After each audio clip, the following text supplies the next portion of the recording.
Yo.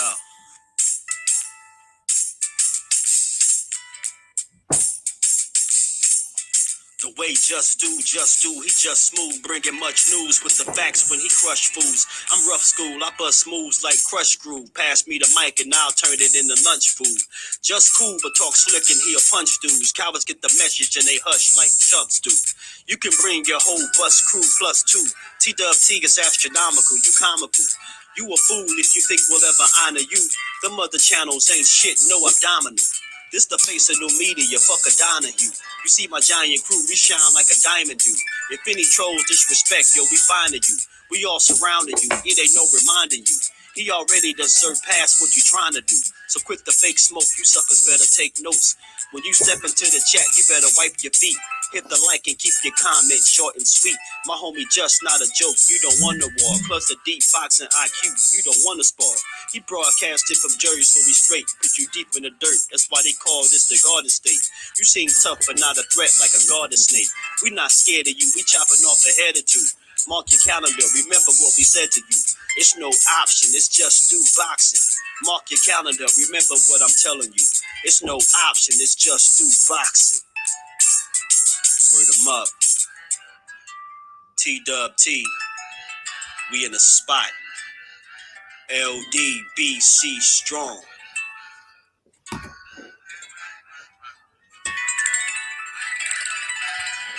What's good with my family? How y'all feeling, man? Good Thursday. How y'all feeling, man? Did y'all miss me? Did anybody in here miss me? I just want to know. Anybody in here miss your boy Just, man? Because I missed y'all. What's going on, fam? I'm going to start off by saying I appreciate everybody that pull up and that smash that like button coming in, man. Appreciate y'all, man. We going to get to it. Let me say what up to the famo. Sean, my bro. Appreciate you stopping through. How you feeling? DP Rocket TWT, brother. What's good with it, DP? How you feeling, bro?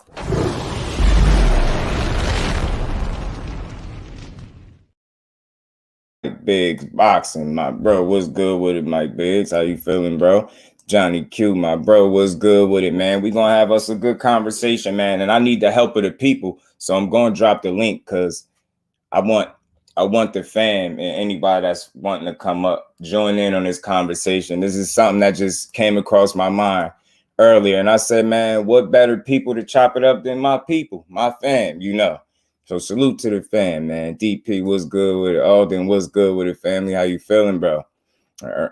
Hey, bro, I can earn myself a wrench. Oh, man, hell yeah, bro. I ain't even realize. Sometimes I don't be realizing because y'all is the family. You know, when y'all show me at y'all family, you know, definitely the fam deserve wrenches, bro. I got you, my bro. Appreciate y'all pulling up. How everybody feeling today, man? I hope all y'all feeling good, man. You know, man, undercard, man. Undercard boxing, salute, my bro. Yeah, I'm a little late. I put it back and then I pushed it back up to get here a little bit sooner with the fam. How y'all bros feeling, man? What's good with the fam? MP, my bro, and TWT family.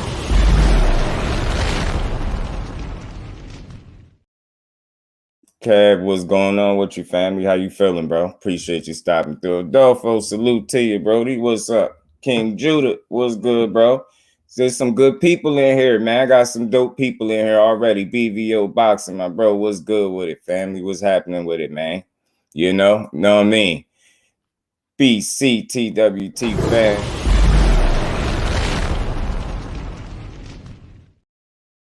Good with it, Virgil might get the chance to prove himself. We're all leaving the division. That's true. That's true. But we gonna have this conversation, y'all. AB, the IT, man, the mastermind. Appreciate you, AB.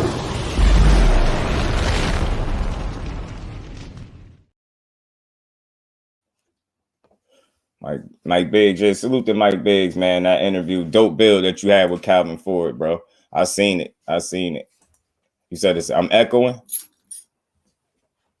Amen. My brother, he is special. I said it first. I feel you. Skills.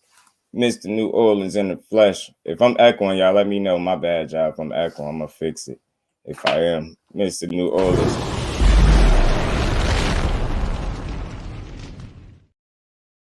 Give me a second, y'all. I don't know why. Give me 2 seconds, y'all. Give me a sec. Oh, you said you good on your end. Anybody else hear echo besides the Brody Mike?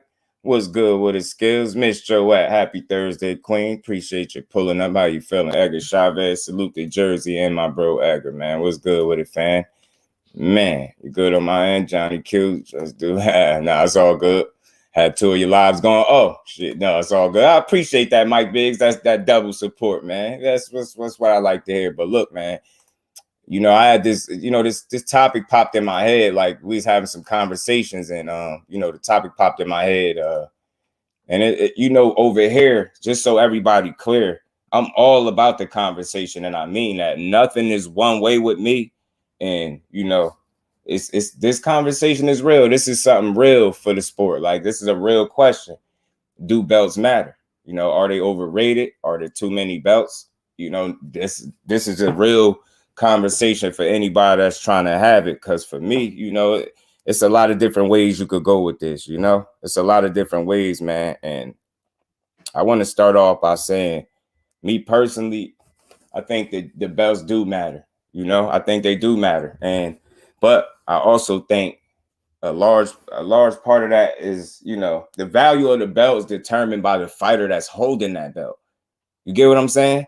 Like all champions not created equal. You get what I'm saying? It's a real difference between a champion and a title holder, a belt holder. And some of these dudes really not true champions and they belt holders. You know what I'm saying? There are too many. That's why I hear that too. King Judah, am I lagging? I put him on.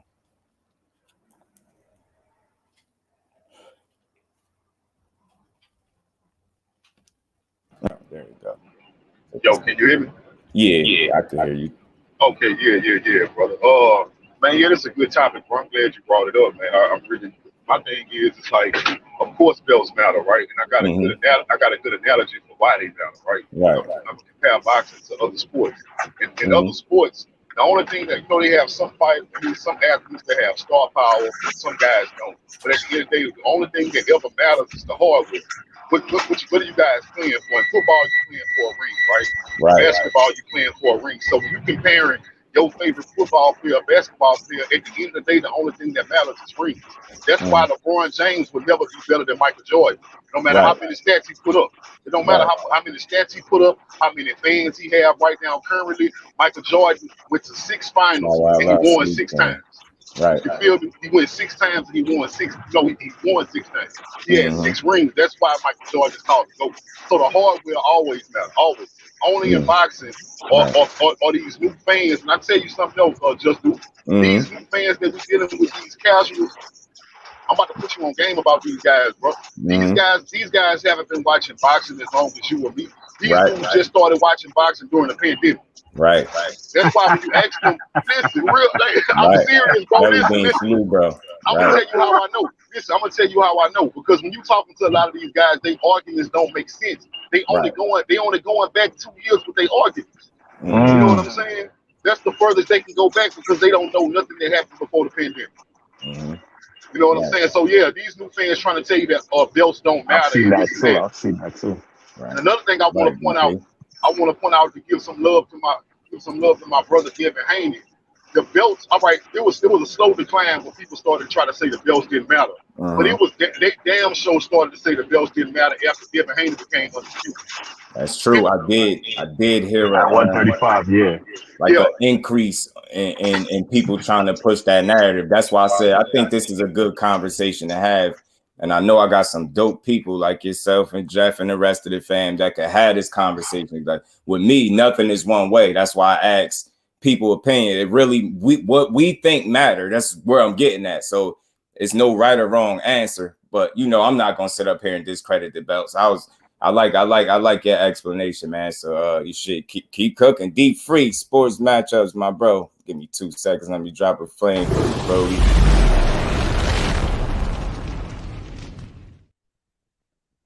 Zach B, salute, man. Now you go keep cooking, bro. Yeah, my thoughts on it is the belts are important, but I think what happens is the sanctioning bodies and those who govern certain belts make the belts watered down, because if I'm the #1 contender and I fight 7 title eliminators and never get a shot at the actual champion.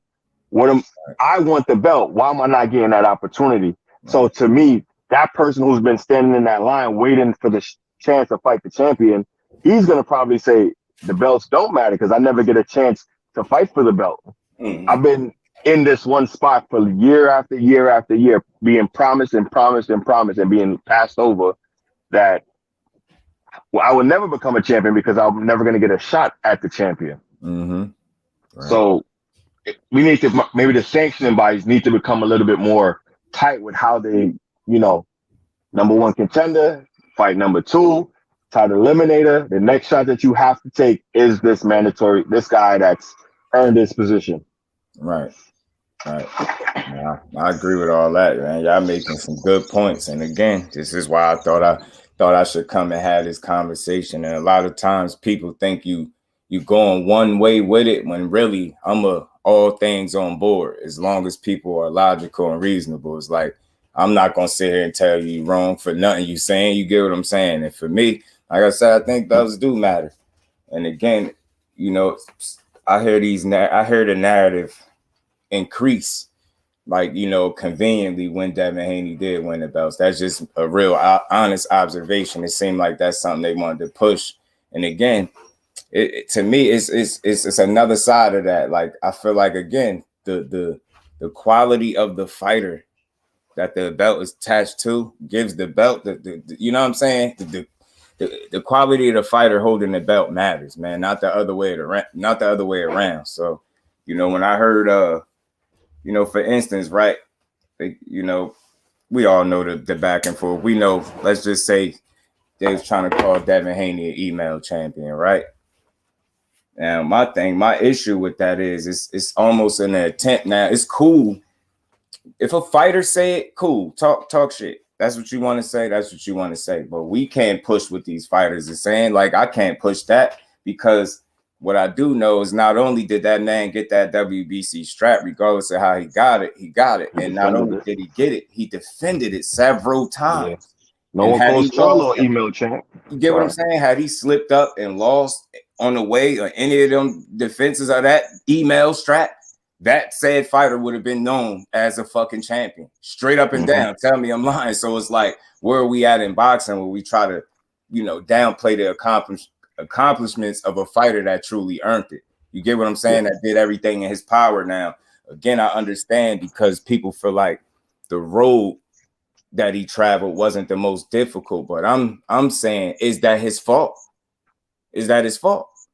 He can't control who has the belts when he going after him. You get what I'm saying? All he did was go after him, and he got him. So when it pertains to him in particular, because he get a lot of flack unnecessarily, and I can't understand it or make sense of it, he's a true fucking champion. He's not a belt holder. Got that WBC strap. He defended it several times. You get what I'm saying? He fought Cambosis. He then took the rest of the straps.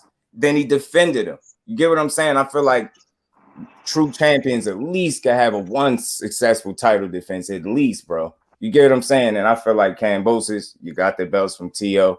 and you lost them. So it's like the belts didn't hold that much weight being attached to you because you just, in terms of quality, you're not A level. You're not the elite level. You get what I'm saying? But that don't make, the accomplishment of winning the belts any less, any less of an achievement. Like, I ain't going to dim the man, success or his accomplishments because, I just can't do it. And a lot of times, man, we help these narratives grow legs by pushing them when they suit your argument or something like that, when it's in favor of your fighter. You get what I'm saying? And I see that going on a lot.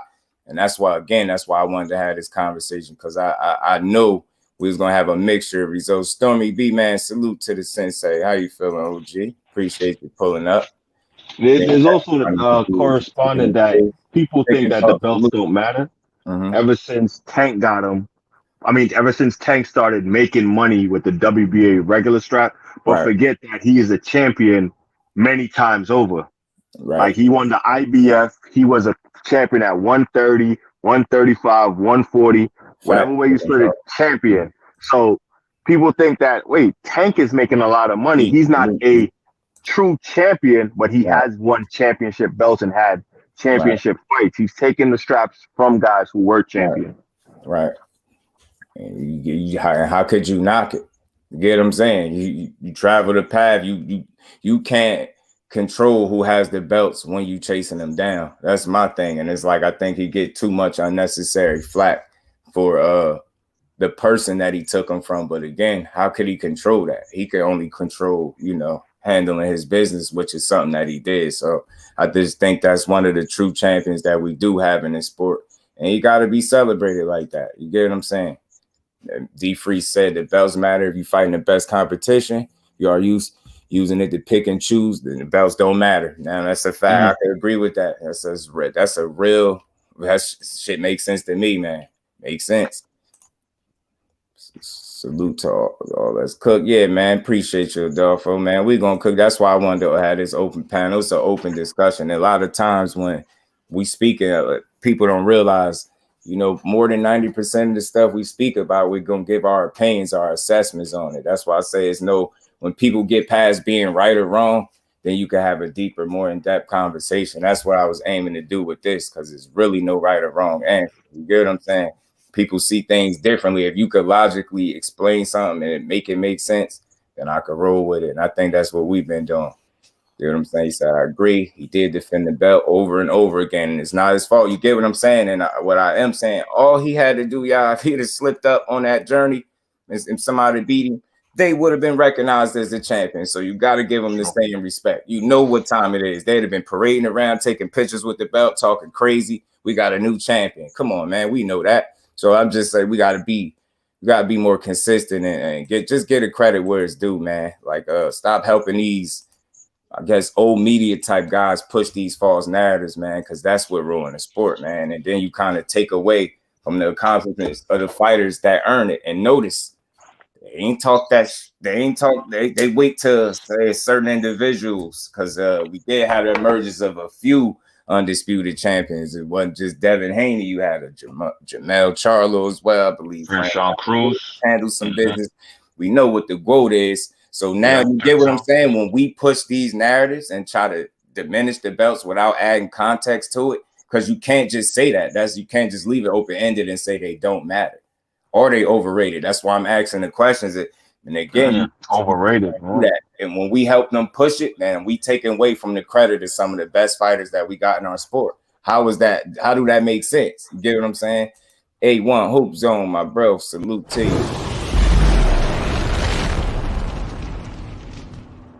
you. For Justin and everybody in the chat, Shadeja Green has been added to the February 4th, the double undisputed fight in Madison Square Garden. Hulu Theater.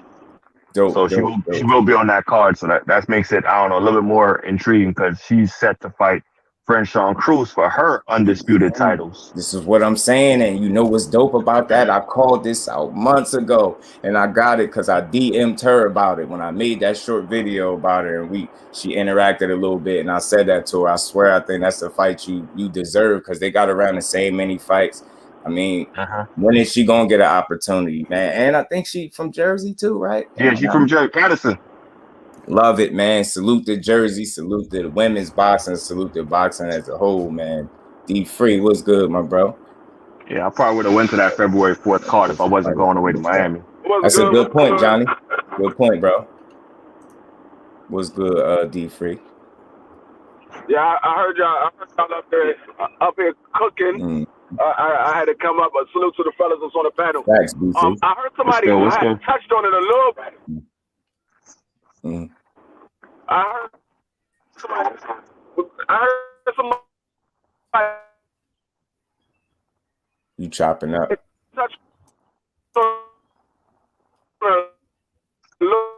Now you chopping up. Chopping up, D Free. You moving? All right, good point. BC. Quick, my sis. TWT family, man. What's going on, Chris? Good. Y'all hear me now? Oh, I'm still chopping. You good now? You good? All right. No, what I was saying is, I believe Tank Davis is looking at the belts as, I don't need the belts to solidify me because I'm already getting a lot of views. I'm already making a lot of money. And I heard one of the brothers touch on it a little bit. That's why, and that's why he's saying that the belts doesn't matter as much. And I mean, they taking money from you. So he's like, man, the belts don't matter. I'm already getting these people to come watch me. I don't need the belts to solidify me. Now I can fight Devin. The fight itself is what matters. The belts doesn't matter. The fight itself with Devin Haney matters. Right, especially in that situation when you talking about the elite level fighters in boxing. So, you know, belts don't matter as much when you got a real 50-50 fight in front of you. You know what I'm saying? And you know what I wanted to ask y'all? Not giving him an out, because D3, you was right on the money with that explanation of how I think Tank kind of see it too. But I wanted to ask y'all, how much of that way of thinking do you think was kind of like talk to him, like he inherited that way of thinking, think about who he was with Floyd, and kind of pushing his whole time that, look, you don't need the belts, we can make you money. You get what I'm saying? I wonder how much of that is that grooming that seemed like it was taking place. I say 90% of that was taught to him. Right. That was their whole saying. Oh, he don't need to fight this man. Anybody's gonna come out. Everybody's gonna come out and watch Tank, regardless of who he fights. That whole, like I said, 90% of that was taught to him. The other 10% was like him looking at it saying, yeah, you know what? Y'all right. I don't need to fight this guy because they're gonna come and watch me anyway. Well, I was informed by a manager that whenever there's a championship fight, it has to be sold to the network who is going to put on the show. So I don't think, as you can see, that when Tank is doing his pay-per-views, they are marketing him. Like when they're selling the fight, when they're putting out these all access, they're putting him out as a champion. They're making sure Showtime championship fight on the banners, on everywhere you look, it's a championship fight. Those things go into the promotion, and those bring eyes to the viewership. If it's a regular fight, okay, cool. Like who's fighting right? Like Showtime will put on a card with no championships, and it'll be on free Showtime. But if it's a championship fight or something like an eliminator, those things will end up on pay-per-view. Or, you know, those will be where you pay the money to see that fight. Because the network makes money off of championship fights. Right. And yeah, good point, BC and T. The network. Because he know his mantra. A lot of people, like my bro T, be saying his mantra is strap season. A lot of people felt like that's EJ. Tank in that too. So it's like, is it strap season or is it not? You get what I'm saying? And again, that's what people kind of call him out on for saying that, and I get it. Because it can't be a strap season 1 minute, and then the belts don't matter the next. You know this how I feel, bro. The belts matter. I'm gonna tell you why the belts matter. Because in boxing, bro, look at what's happening. Because we saying the belts don't matter right now. Because the belts don't matter, you can be a good fighter. You can have your fan base who say you the very best. Of course, somebody else's fan base will say the same thing. The belts was put in divisions to give fighters a reason to fight each other. Because if you don't have nothing that says you the best, everybody can fight whoever they want to fight and keep saying they the best. That's why the belts matter. Right now, Devin Haney has every belt. He feeling his heart he the best. He daring these niggas to come try to get them belts from him to prove that they better than him. If you don't go after them belts, you didn't prove that you better than him. That's why those belts are there. They get quiet when he snatches those belts. There was not a lot of call out for the undisputed champ when he grabbed those belts. I think only Tank probably called him out or said he'll fight him. Right, Johnny. Good point. Good, yeah, man. This is exactly what I wanted, man. I'm getting everything I wanted from this conversation, and see how how we having that conversation, and nobody feel like it's a shot at nobody. It's just a conversation, and again, man, I appreciate y'all coming up here adding this. And again, when you say belts don't matter, that's just a loaded statement. You gotta add context to it. You can't just say that. You get what I'm saying? You gotta really make some sense, man. Because again, and this ain't no shot. Can't be strap season when it's cool for you. If it's strap season, then it gotta be strap season now. Gotta be strap season all the time, like that. If that's a way of thinking, then you gotta move like that. You get what I'm saying? Or people gonna call you out on it, and I get it. One thing I agree with on my brother. Facts, Hard West. I think D Free just brought it up when he was saying that, you know, they got these sanctions that they have to pay for these belts. They ought to get rid of that shit. Don't give a fighter excuse not to want to hold on to those belts. So take away the sanctions. Make sure once you get them belts, we can let you hold them for as long as you want to hold them with no negative aspect to it. That way, the next guy who think he's better than you will challenge you. Because right now it sounds like D Free saying that somebody can get the belts, and then even if let's say they got the belts and they want to avoid the target that they just put on their back, they'll drop the belts, and the excuse would be, well, I got tired of paying these sanction fees. Right. So let me drop something on y'all that y'all might not know that I found out from Marty the manager. What he said was the people that pay for the sanctioning fees. It's everyone that pays for the sanction fee, not just the champion. It's the people that's in the top 10 in that sanctioning body. It's the promoter. It's the fighter. And it's the contender. They all pay for that sanctioning fee. So just to be in the top 10, you have to pay a sanctioning fee. So it's not just the champion. I ain't know that. I definitely ain't know that. I appreciate you adding that. I definitely ain't know that. And I ain't gonna act like I did not know that. And again, I that's why I asked that question too when it come to pertaining to Tank, because you know he's one of the top guys, and that way of thinking, I just thought it was a real question to ask, like how much of that was really a way of, you know what I mean, somebody grooming him to feel and think that way. And he kind of got proof to kind of back his claim, but everybody don't have his situation, so that don't apply to everybody. But again, I'm always gonna fall back on the fighter's words. If it's strap season, then it got to be strap season now. It can't be the belts don't matter when a certain somebody has them all, because now it looks like you taking a shot directly at the man that has them.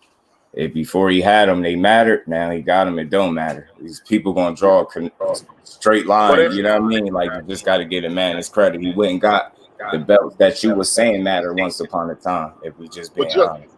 Dude, the thing is, bro, how you gonna sit up there and tell the whole world and anybody who been keeping up before the pandemic, remember when every lightweight said Devin Haney was the shit because he didn't have a belt. All y'all said y'all wanted Lomachenko, and y'all was chasing Lomachenko because y'all wanted to be undisputed, and Lomachenko was a somebody and Devin was a nobody. But as soon as Devin Haney got the belts stopped mattering. How? Yeah, right. And again, that's all that, and I think that's a real question. If they mattered before, they gotta matter now. You can't wait till a certain somebody grab them, and it could be anybody, but you can't say you can't go back on that because people gonna remember that you was just screaming out strap season and ain't no safety on this Glock, stuff like that. That's just real. That's a real conversation. That's a real criticism. That, you know what I mean? It don't change the type of fighter you are, but you know you're gonna look shaky. You know what I mean? You can't say that. You got to go for him, because if the belts don't matter, is that going to stop you from making a fight with that man? And really, I want to know what it's going to take to make a fight with him, so we can really see what we need to see. Right. I want to say one more thing, brother. Y'all got it, bro. Another thing is I saw a sound bite. Somebody did a video. I saw a sound bite that summed up everything I feel about Tank Davis right now. The sound bite that interview asking him about Devin Haney, and he said, "Man, you know that dude was an email champ." He said he's an email champ. Then he went further to say, you know what? He said, you know what? If you beat Cambosis, you go on and beat Cambosis, I'll fight you next. How about that? I'm not in my contract no more. If you beat Cambosis, I'll fight you next. Right. They caught Tank in two lies. First, you said you didn't want to fight him because he didn't have a belt. He was an email champ. But after that fight, he became the undisputed champion. That still didn't make you want to fight him. Then you turn around and said that after this fight, if you win, I'll fight you next. Not only did you not fight Devin Haney next, you went on to sign 2 fights back to back with 2 fighters not named Devin Haney. Right. Yeah, I mean, I feel what you're saying, but you got to remember that at this point right now, Devin Haney still has to answer to Bob. Bob got to sign off on who Devin Haney's fight next. Bob got to sign off. Brother, I'm not denying it. I'm not denying that, brother, and I'm with you. But my thing is, I can understand if you just said that. Look, Tank can't fight Devin Haney next. My point to you is, what was Tank's mindset when you signed to fight 2 fighters instead of fighting Devin Haney? Not just one. You signed to fight 2 fighters back to back instead of fighting Devin Haney. Right. Because the Devin Haney fight is not happening until May. He fought in January, and then he's fighting again in April. He still will be fighting his fight before Devin Haney fight Lomachenko. I got you. Both his fights will be before Lomachenko fight even happens. Right, A1. Right. It still can happen after Devin Haney finished with Lomachenko, because now Devin Haney has no ties to Bob Arum, and we know that Tank Davis is on his own. So that fight can definitely happen after the Loma fight, because neither one of them have no opponents after that. Right. So I have no problem with him making 2 fights, because both of those fights is before Devin Haney get a chance to fight Loma. And we all know Loma was next for Devin Haney, regardless of what we wanted. Yeah. Said Loma was next, and Bill came out and said that. Yeah. Bill said already told us that Loma was next for us. Yeah. Dr. Mark, salute OG, appreciate you stopping through. Salute the flawless mentality.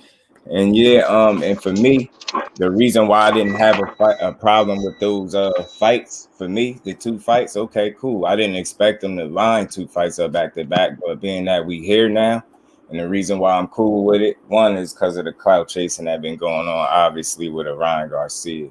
And then 2, after you get him out the way, ain't no more Hector Garcias, ain't no more Ryan Garcias, ain't no more, what else is it?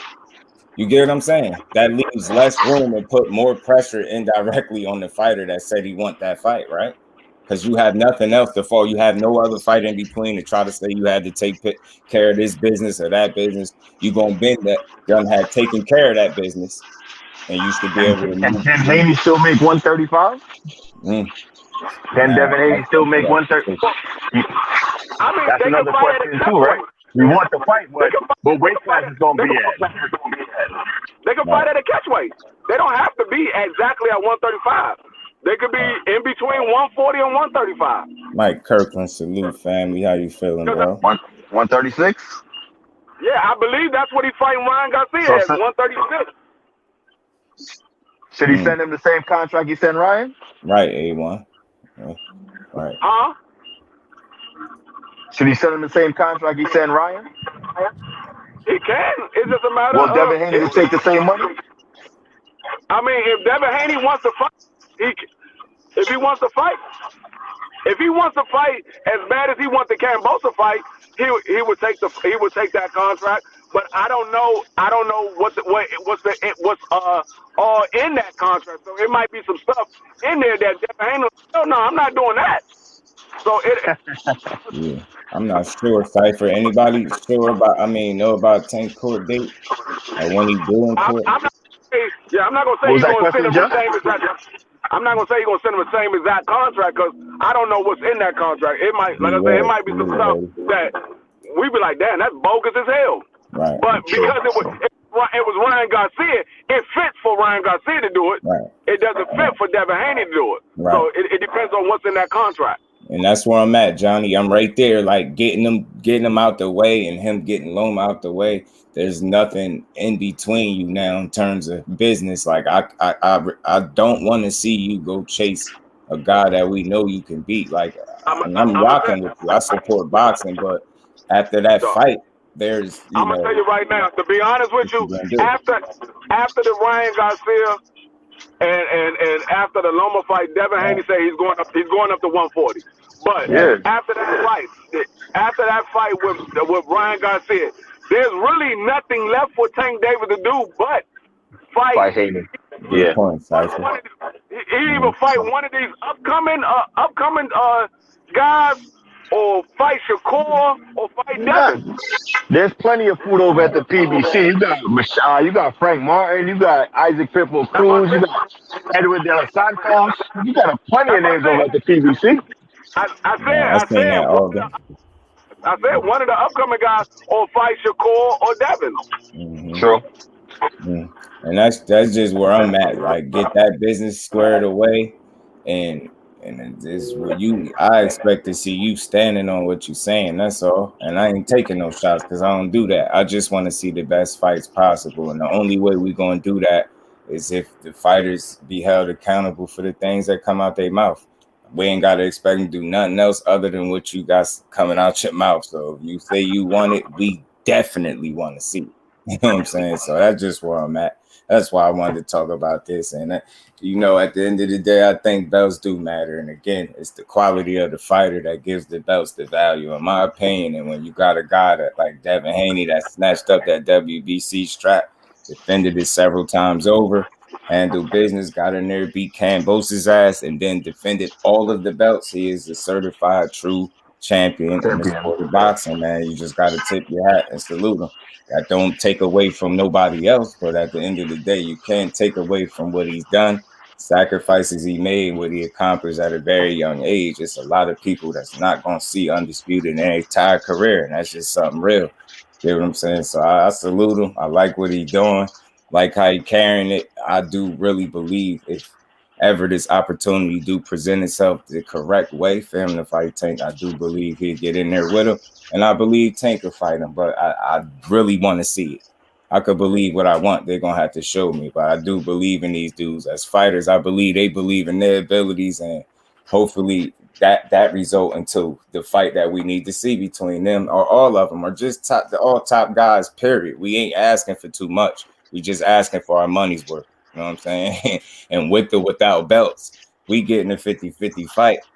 And the best fighting the best, I ain't got nothing to complain about. If belts is a part of that situation, then that's more icing on the cake in terms of, what's on the line and things like that. So yeah, I just want to see the fights. If all talk is real and Tank was dead, should be locked in by August. Now, I feel you, Johnny.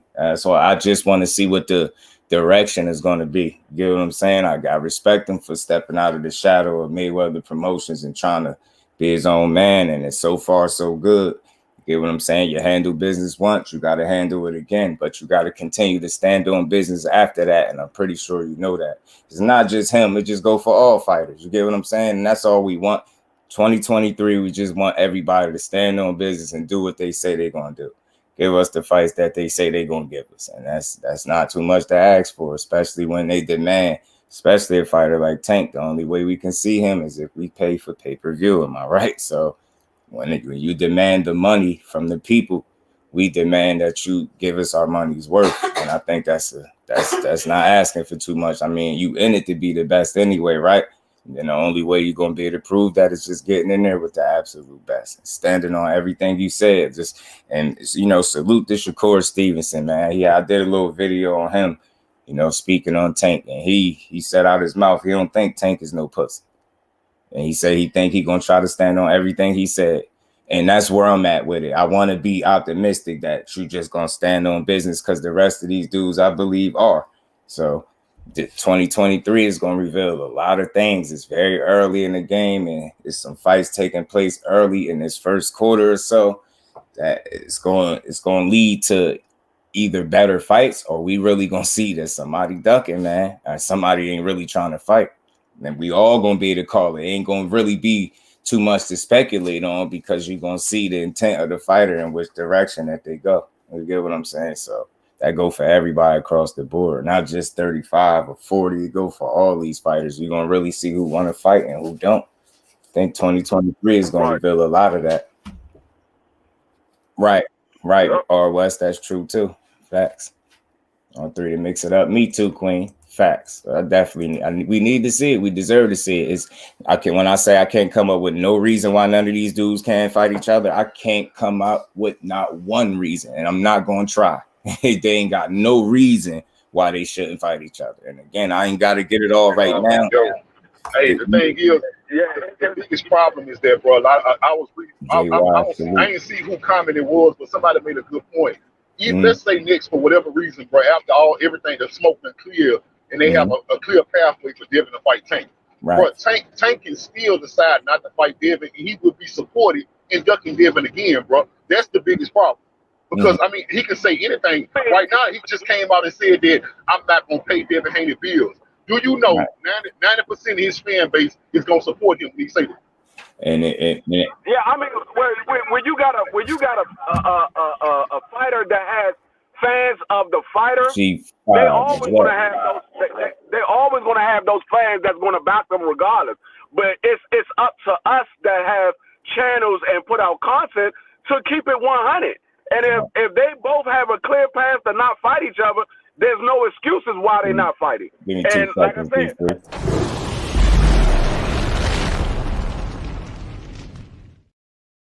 yeah, bro.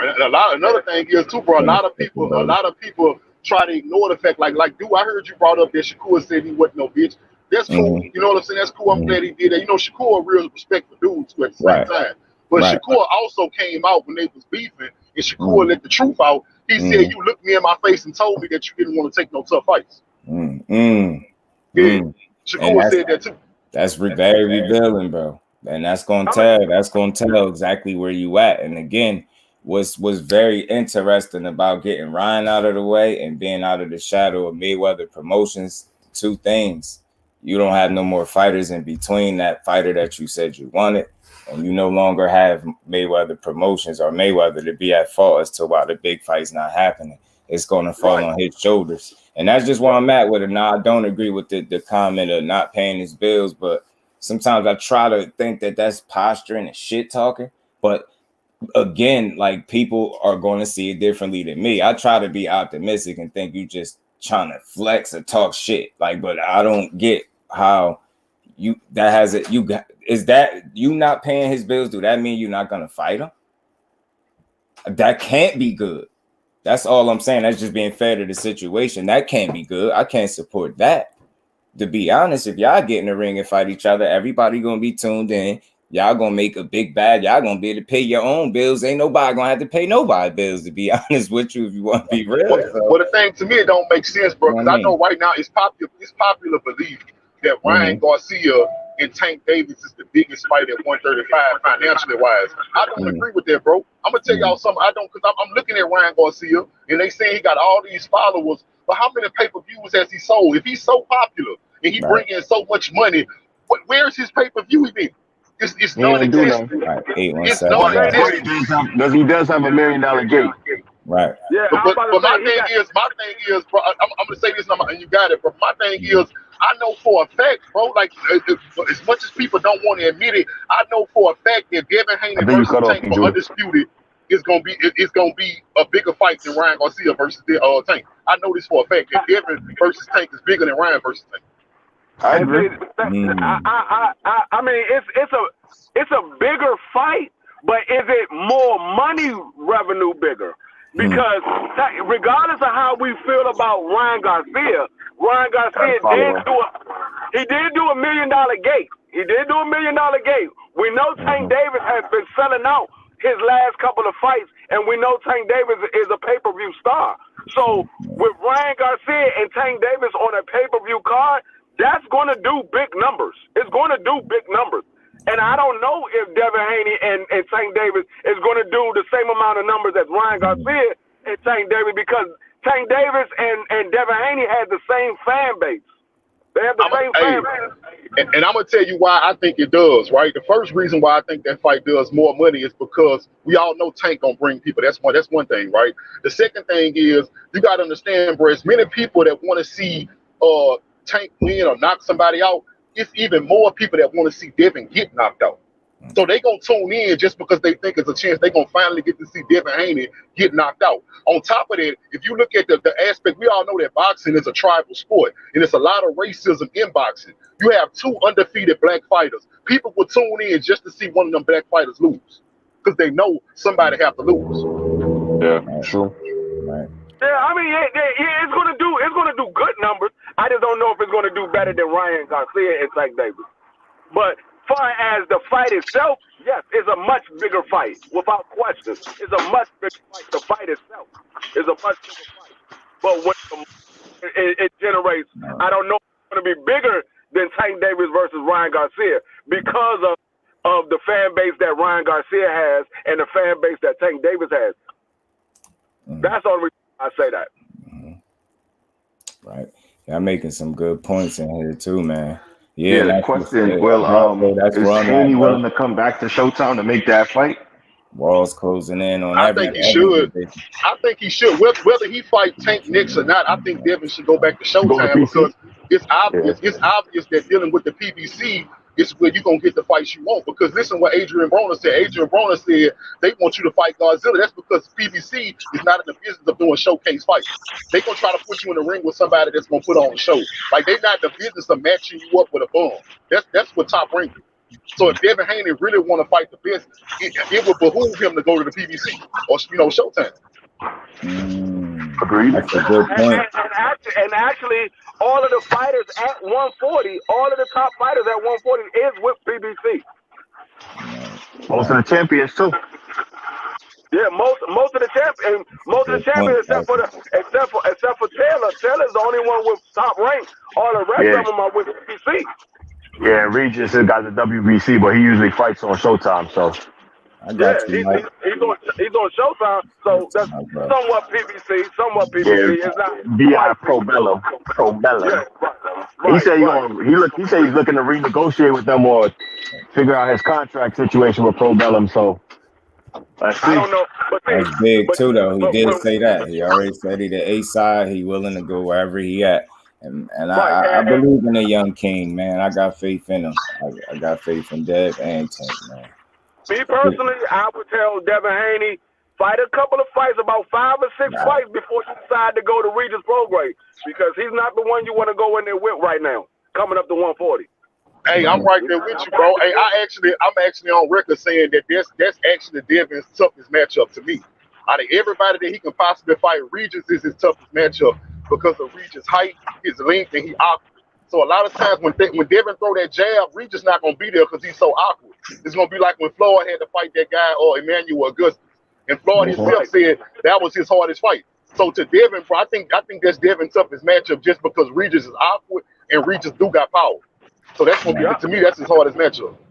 I got a question for y'all as well. Why can't they put Jack Taylor as fighter in recess and let Cottrell and T.O. fight for that WBO strap?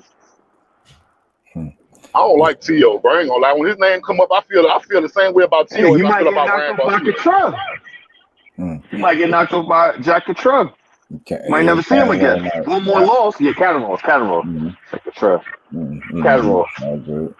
That's why T.O. ducking him. Yeah, T.O., man, he got to be held accountable too. Like, and that's why I said that and Adolfo made a good point. Like, he mentioned the weight classes and how the walls closing in on all angles for everybody. And I really believe that. I don't know what it is about 2023, but I was saying this last year. Give it some time. We really going to be able to get an answer to a lot of these questions in terms of who really want what. Because the excuses are running out. The people are playing their hand. The cards is being played. It's time to put up or shut up. It's the year that. You know what I think did that, bro? I'm about to trip y'all head off, bro. I really believe the reason why it's turning into this is because of content. Because if you look at it right now, more than ever, boxers is keeping up with content creators is talking about, and they keeping up with what the fans thinking. So right now, more than ever, bro, when you a duck, that shit hitting home now. It ain't like it used to be when you felt like maybe they think I'm a duck, maybe they don't. Now we think you're a duck because we have content creators that have a platform that let our voices be heard. When we think you a bitch, we think you a bitch. Bro, that is true though, because now you can't hide because 1 million people then heard the reasons, got the justifications, know all the facts that surround it, and they're going, wait a minute, that does make sense. Makes a lot of sense. I'm gonna say this, Chop, in terms of T.O. I know he just got in a weight class, and I'm a firm believer of letting fighters acclimate, and I got the magic number like 2, and I felt like T.O. had those 2 fights, and the fact that if he's not ducking, because I hate to put jackets on people, I'm gonna definitely say clout chasing, because him and his father, every chance they get, they mention in Regis' program saying how they're gonna beat him up. Then I just played a clip the other day with his pops talking like the fight ain't gonna happen and start making it about money. But then at the same token, you still saying you're gonna fight him. So you beat him up. Yeah, it's like if you in the wrong division to be clout chasing. And Teofimo, I don't know if you got the memo. Regis ain't the dude you want to be playing with. He fresh off beating somebody's ass and he was in a good mood. That's Regis in a good mood.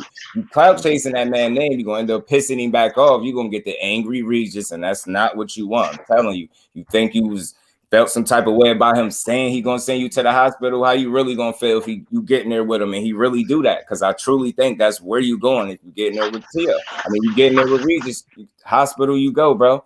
Pick your bed up. I'm telling you, you going, bro.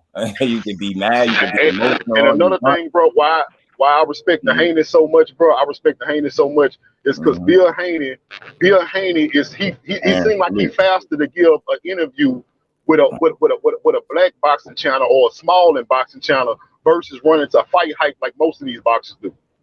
A lot of these boxers they run to the same platforms that clown them and talk bad about them when they fuck up or when they lose on some racist shit. But that's who y'all running and giving these interviews to. So I respect Bill Haney and Devin Haney because they rocking with the people that rock with him from jump. And that's something I noticed. Like even some of my favorite fighters, I watch them. Y'all not giving these interviews to the guys who riding with you. Y'all going to the people. You know what I'm saying? I don't like that shit. I gotta give it to you on that one, because bro, I was saying the same thing, and I was speaking on the whole, like on fighters a whole, not even just a specific few, but especially when it comes to those ones that's leading the forefront, man, that's right up there. You know what I mean? They need to learn they need to understand how to connect better with their core audience and their real supporters. Fuck a fan. The fans is the ones that's jumping shit.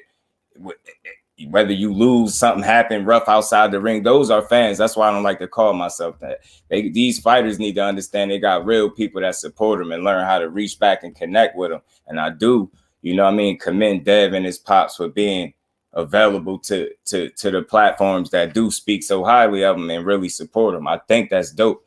And that is giving them a leg up in terms of people being able to get behind them for real, because it just open you up to a different side of them dudes. Like he sat up there, gave BFTB and salute the BF.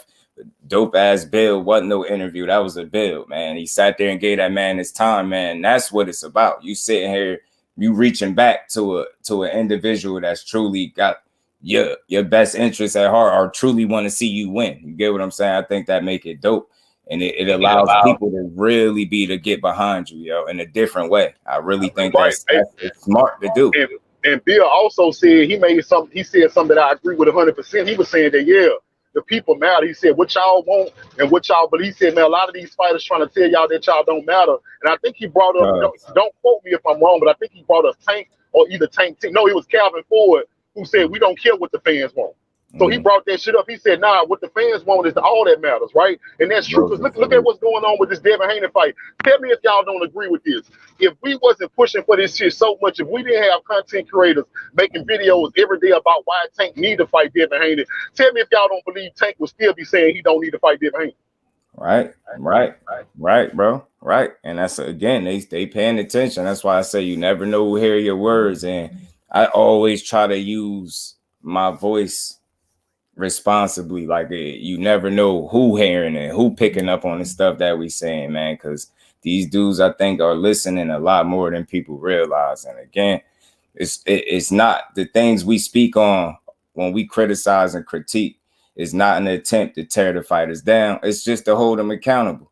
And again, when you're a consumer, your voice matters. You should have a say on the fights that you're watching, because again, you can't demand somebody money and give them what you want. Get what I'm saying? It's a compromise that has to be made there when you're a top fighter and you're demanding people money to see you.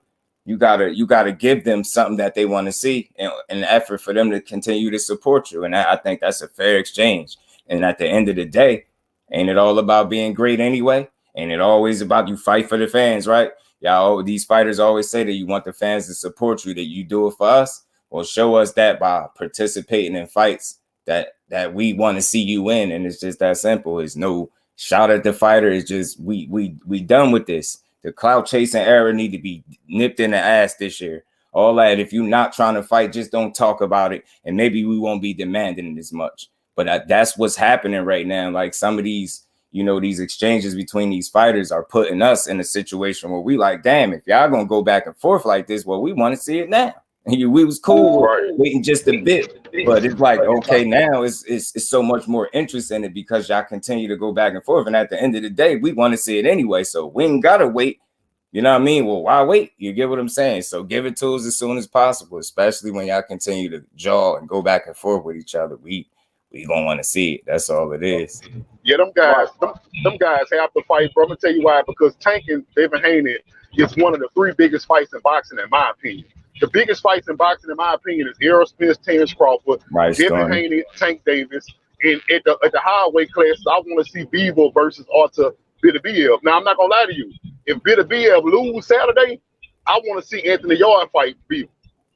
That's why I'm here with it, because I feel like those are the best guys. I'm not putting Canelo there no more because Canelo look lackluster. I see him slowing down. Plus, he don't have the heart to fight the best no more. So you won't hear me petitioning for him to fight nobody, because you showed me you don't want to fight nobody anyway. You know what I'm saying? So I think Bivol, like I said, Bivol and that guy, the BL, Errol Spence and Terence Crawford, and your boy devinhaney and Tank Davis. But I'm really thinking about taking Crawford out of there too. Like Crawford don't want Errol Spence either, so that's not a big fight to me no more. I mean, right, Wilder and AJ still a big fight. I still want to see that. Yeah, and I said that before. It's still a market for that fight, and you know what's interesting about that fight. And remember, this topic I was asking about belts. And again, that's not the question. Is not an effort to diminish belts, but it's just a question just to provoke some thought. The interesting thing about Wilder and AJ is with this dude losing back-to-back fights. You get what I'm saying? Both of them had that situation. You get what I'm saying? Without no belt, this fight still would matter. People still gonna tune in the same way, which is dope. And that's one more reason why they need to give us the fights that they're supposed to give us. With or without a belt, that fight would be everything it's supposed to be. Or everything. Hey, I feel that, bro, but I'm not gonna lie.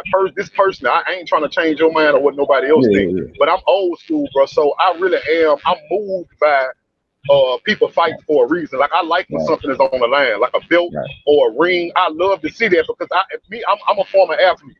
I know it's a difference when you done made it to the playoffs and you playing to say you the best team in your division or you the best team in the world. I know what that feel like. It's a different feeling when you playing to win the hardware or defend the hardware. That's a whole different element, bro. And I'm with you. That makes sense. And I'm not against it, but I was just using an example of how in a situation where they wouldn't matter as much because that fight would still do well without it. So either or. Let's not use the belts as a reason to not make a fight or make a fight. Like, you get what I'm saying? Let the level of opponent that you facing be the reason you want to get in there. So with that being said, it would be no excuse for top guys not getting in there with other top guys. With or without that belt, man, you should want to fight that. I agree. You get what I'm saying? I agree. You made a point just now. You made a point that made me see what I was saying in a different light to clarify, right? You just helped me clarify what I was trying to say. The thing is, the belts don't matter, and this fight isn't for the belts, and that's cool because we know Deontay Wilder has star power, and that fight with AJ is a rivalry that we all want to see come to an end, or we want to see the conclusion of it, right? But at the same time, the biggest issue I had was when, one thing we all agree on is that Wilder and AJ is a big fight, but none of us are calling them the best at the heavyweight division because we know they don't have a belt. That's my problem. My problem is when people tell me that Tank Davis is the best at 135 and he don't have a single belt and he don't want a single belt. Can't make excuses for these fighters. We can't as true supporters, and I said this before, it's a difference between fans, like the fans and the fanboys kind of fall in a similar category. We are supporters. If you are a true supporter of any individual fighter, that's an elite fighter, and you don't want to see him in there with the absolute best fighters, you're not really a supporter of his because, for one, you don't really even believe in him. Because we know that. Because why else would you not want to see a fighter that you lobby so hard for not get in there with the absolute best? Are you really a supporter of his? Or are you just infatuated? Are you a fanboy? That's that fan and fanboy shit that I be talking about. You just want to see him win. You want to see him put in winnable fights where you know the outcome, predetermined outcomes. You don't care if you get your money's worth. Your money's worth is seeing your guys stay undefeated. A true supporter is going to really have faith in that fighter can get it done against anybody. It don't matter who you put them in there with. That's a real supporter. These dudes don't really be supporters. They do be fans. And those are the ones that help push them narratives and help fighters create narratives where they don't have to fight each other. I don't understand that. How are you cool with paying for something where you're not getting your money's worth? Do you go to the grocery store and pick up shit that you don't want? Do you go to a fast food or do you go out to a restaurant and order shit you don't want and pay for it? You don't. So it's the same shit apply when it comes to boxing. Do you want to pay for shit that you don't want to see? We don't. I don't. The best fighting the best is what I'm invested in, because that's what I want to see. I can't come up, when I say with not one, can't come up with no reasons why the best shouldn't be fighting the best. And that's why I say I don't care about that network shit. I don't be wanting to hear all that, because all that do is continue to drive a narrative and help them push reasons and come up with one more extra reason why they're not giving us the fights we want. But meanwhile, they demanding our money. And get the hell out. Nah, I'm not with that. That goes for the whole of boxing. We should all want the best. Right there, just do. That's where the belts don't matter. When you want the best fighting the best. Right. Because you don't have to have the best. I mean, you don't have to have a belt, and you don't have to be the guy. You're still one of the best. So the best fighting the best, that's when the belts don't matter. Because I could see two top contenders fighting against each other, and that's still the best fighting the best. Right. And that's all we need, man. That's the only time that belts don't matter. When the best is in the ring with the best, if it just so happened that it's not a belt involved, okay. But again, if that belt is on the line, it's icing on the cake for me, because it's more at stake. And I believe, we're going to get a hell of a fight for that title, or if, if it's belts on the line. So I'm in favor of the belts, and I support belts in boxing. But when I do talk about it, if I'm going to say they don't matter, that's a loaded statement. I'm not going to just say that and stop there. I'm going to make it make sense to somebody, at least come up with a reason, or just naturally we brought up, Wilder and AJ. And that's a situation right there where you could say they don't matter. And that's not an attempt to diminish belts, but that's to say that fight will do well regardless, belts or not. But with that belt on the line, of course, then it's that much better. You know what I mean? Because we crowning the champion at the end of the night. So that's always dope. Jarrell Joseph, salute, fam. What's good with you, Brody? Appreciate you pulling up. Hey, bro, I love to see championship fight, bro, and do something to me, bro. Because as a fan, I'm a competitive person. So when I'm raise the level, yo. Right. So as a fan, bro, I get butterflies. Listen, I get butterflies in my stomach like I'm fighting for the belt, just because I know a belt on the line. I get butterflies when the fight coming on. Right. Yeah. I do too as a fan, because for one, I've been in a boxing ring, so I know what the feeling is. Getting ready to for that bell to ring, for you to come out for your first round. When that bell rings, I get butterflies for the actual fighter, because I know that feeling. But I want to see. I mean, like I said, when the belt is on the line, we know we're going to get the best out of the. We should get the best out of the champion. We should get the best out of the opponent. But even if that belt is not on the line, does that mean that we don't have no best fighter the best because there's no belt involved? No, there's still other fighters out there that are good. It's a best fighting the best. Because everybody can't be the champion. Everybody can't be the champion. So you still gotta have other champions. Right. And I'm gonna tell you something else, but mess it up. But these, like you said, with this sanctioning, the way people get to challenge the champion is all fucked up in boxing. Because they try to protect the champions that they like the most. See, in the UFC, I love how they do it, because in the UFC, but like the guy, whoever the number one guy is, he gonna have to fight the number 2 or the number 3 guy. He's not gonna be able to jump down and say, I want to fight the number 6 guy. You gonna have to either fight the number 2 or the number 3 guy, and that's set in stone. That's how it ought to be. Right. Yeah.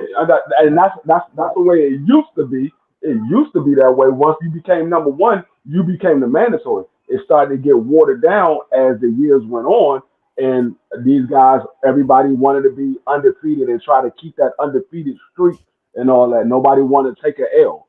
Now we get all these people that's using their belts to pick and choose who they want to fight. That's why I said the belts matter if you're fighting the best competition. But if you're using that belt to pick and choose, then the belts don't matter. I don't care that you're a champion, because you're not fighting the best anyway. You're not representing what that championship strap mean. You're not representing the definition of a true champion. You politicking with the belt. You get what I'm saying? And you using your status to do it, which makes the belt worthless in a sense. And again, the quality of the fighter is gonna get a belt is value, and I truly believe that. You know what I'm saying? And, just a recent example, it's not even just Devin Haney. You got JermellCharlo.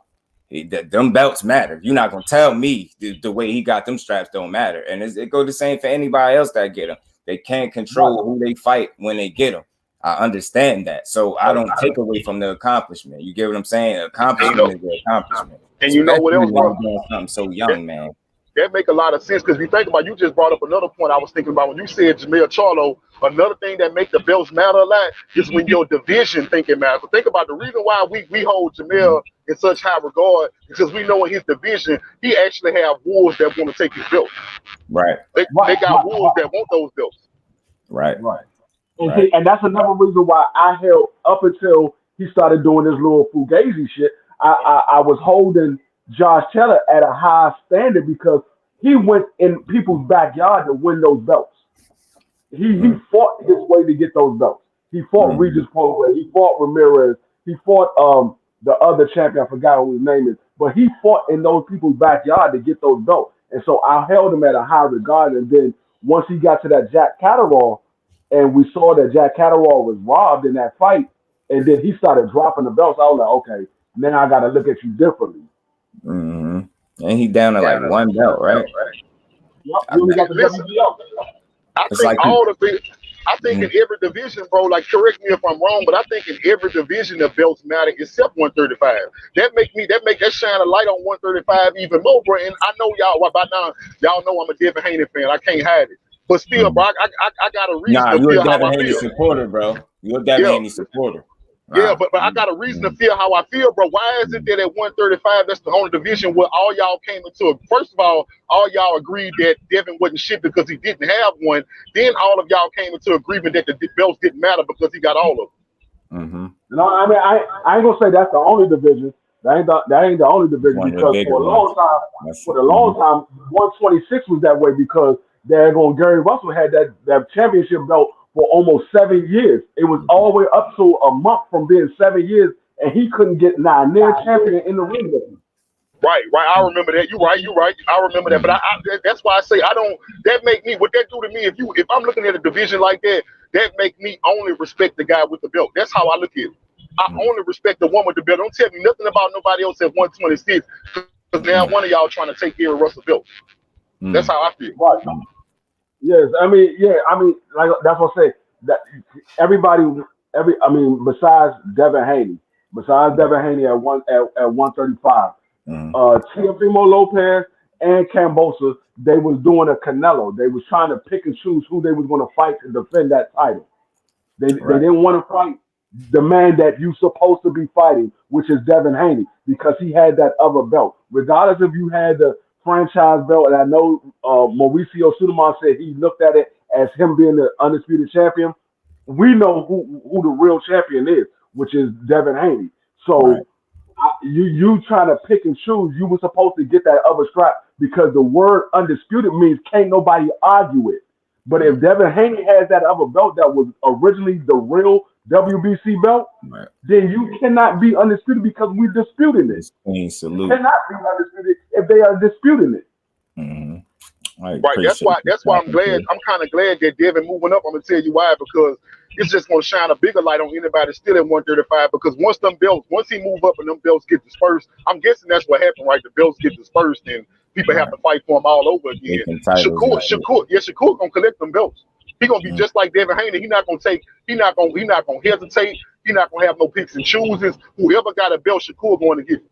Listen, that's my boy, and I feel like that too. I think he's going right for the smoke.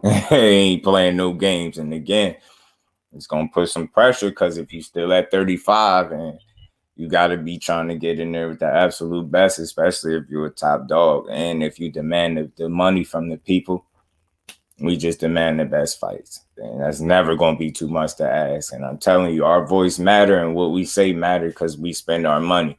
Anytime you the consumer, you got to voice your opinion on some shit that's real.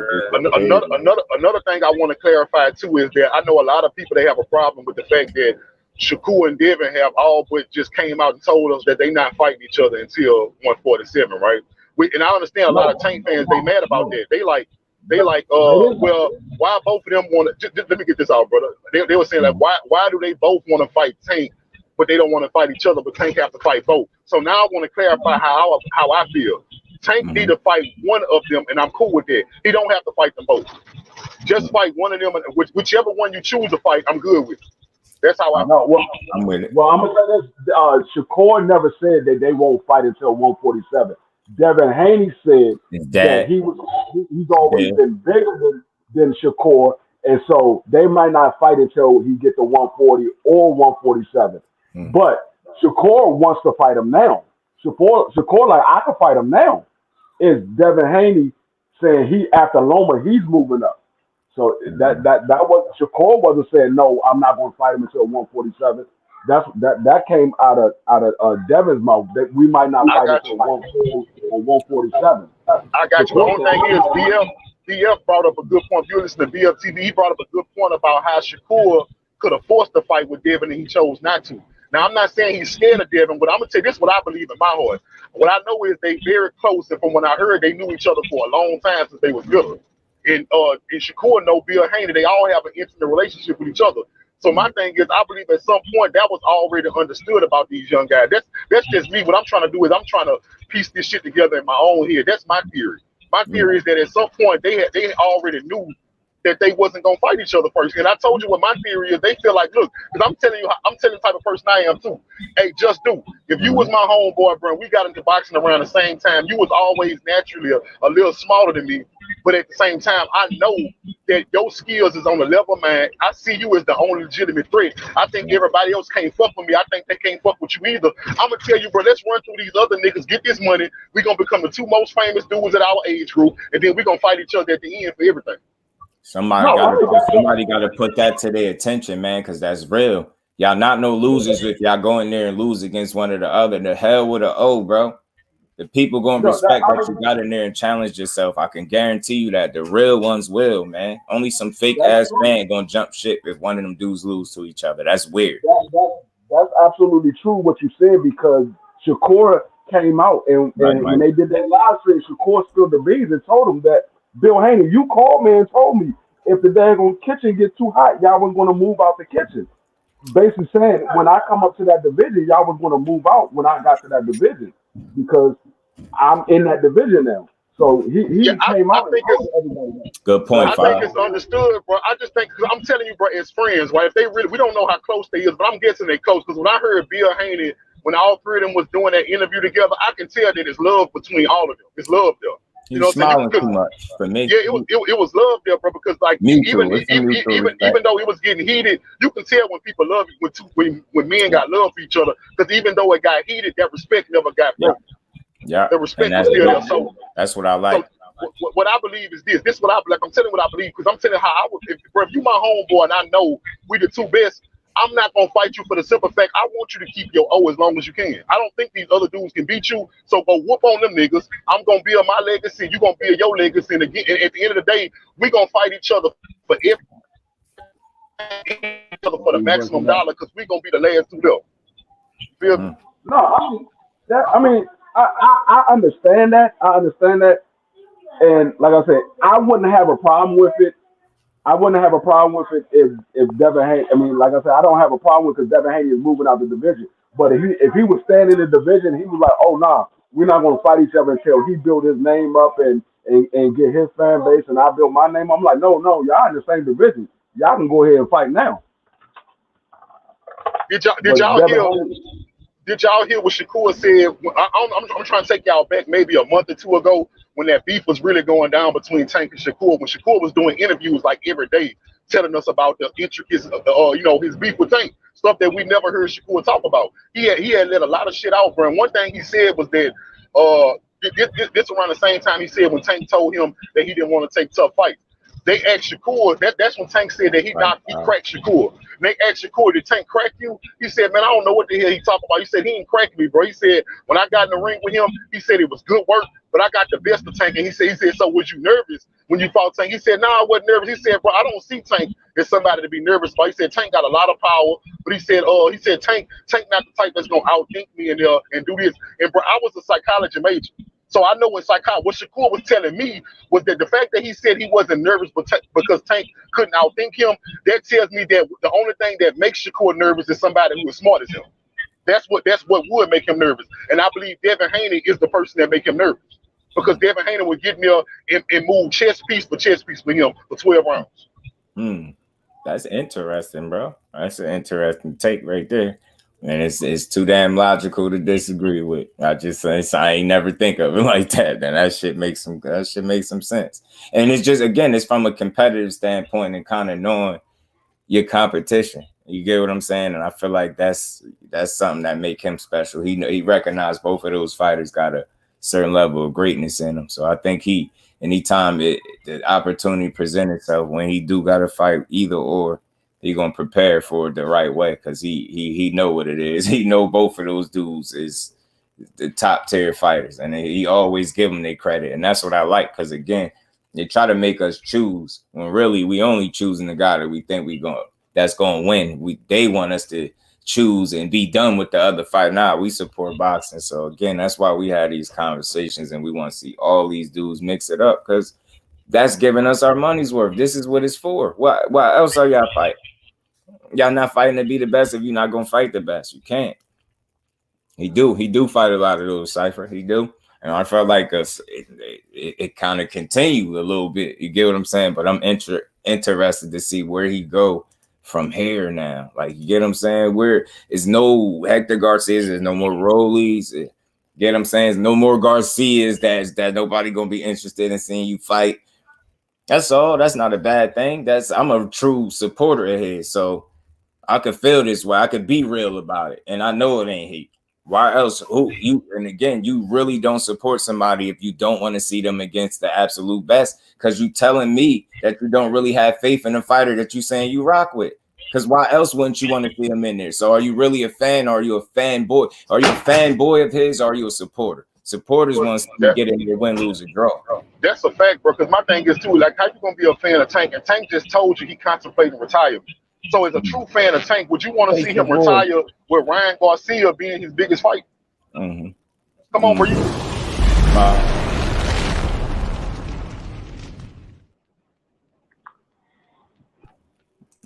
Yeah, I like I said, I have no problem with Tank Davis fighting Ryan Garcia, because we know this fight has been built up for like 2 years now. That's the only reason why I don't have a problem with this fight.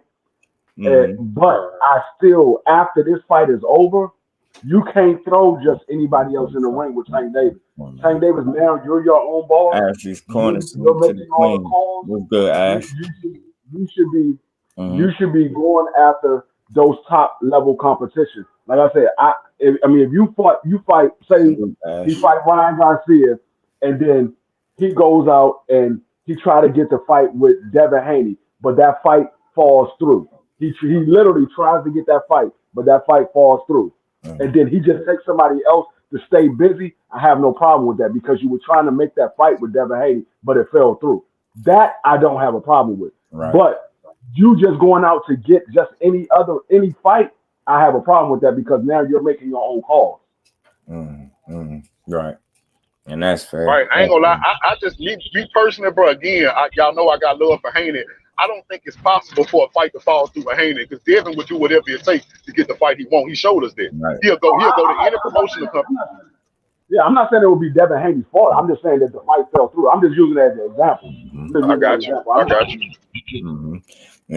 And again, I like to get past the blame game and trying to blame the fighters. I do, and I feel like as long as you holding them accountable, that's not blaming them, right? You just holding them accountable and just demanding that they stand on their word, and that's all you can ask for, man. Because all you got is your word. You know what I'm saying?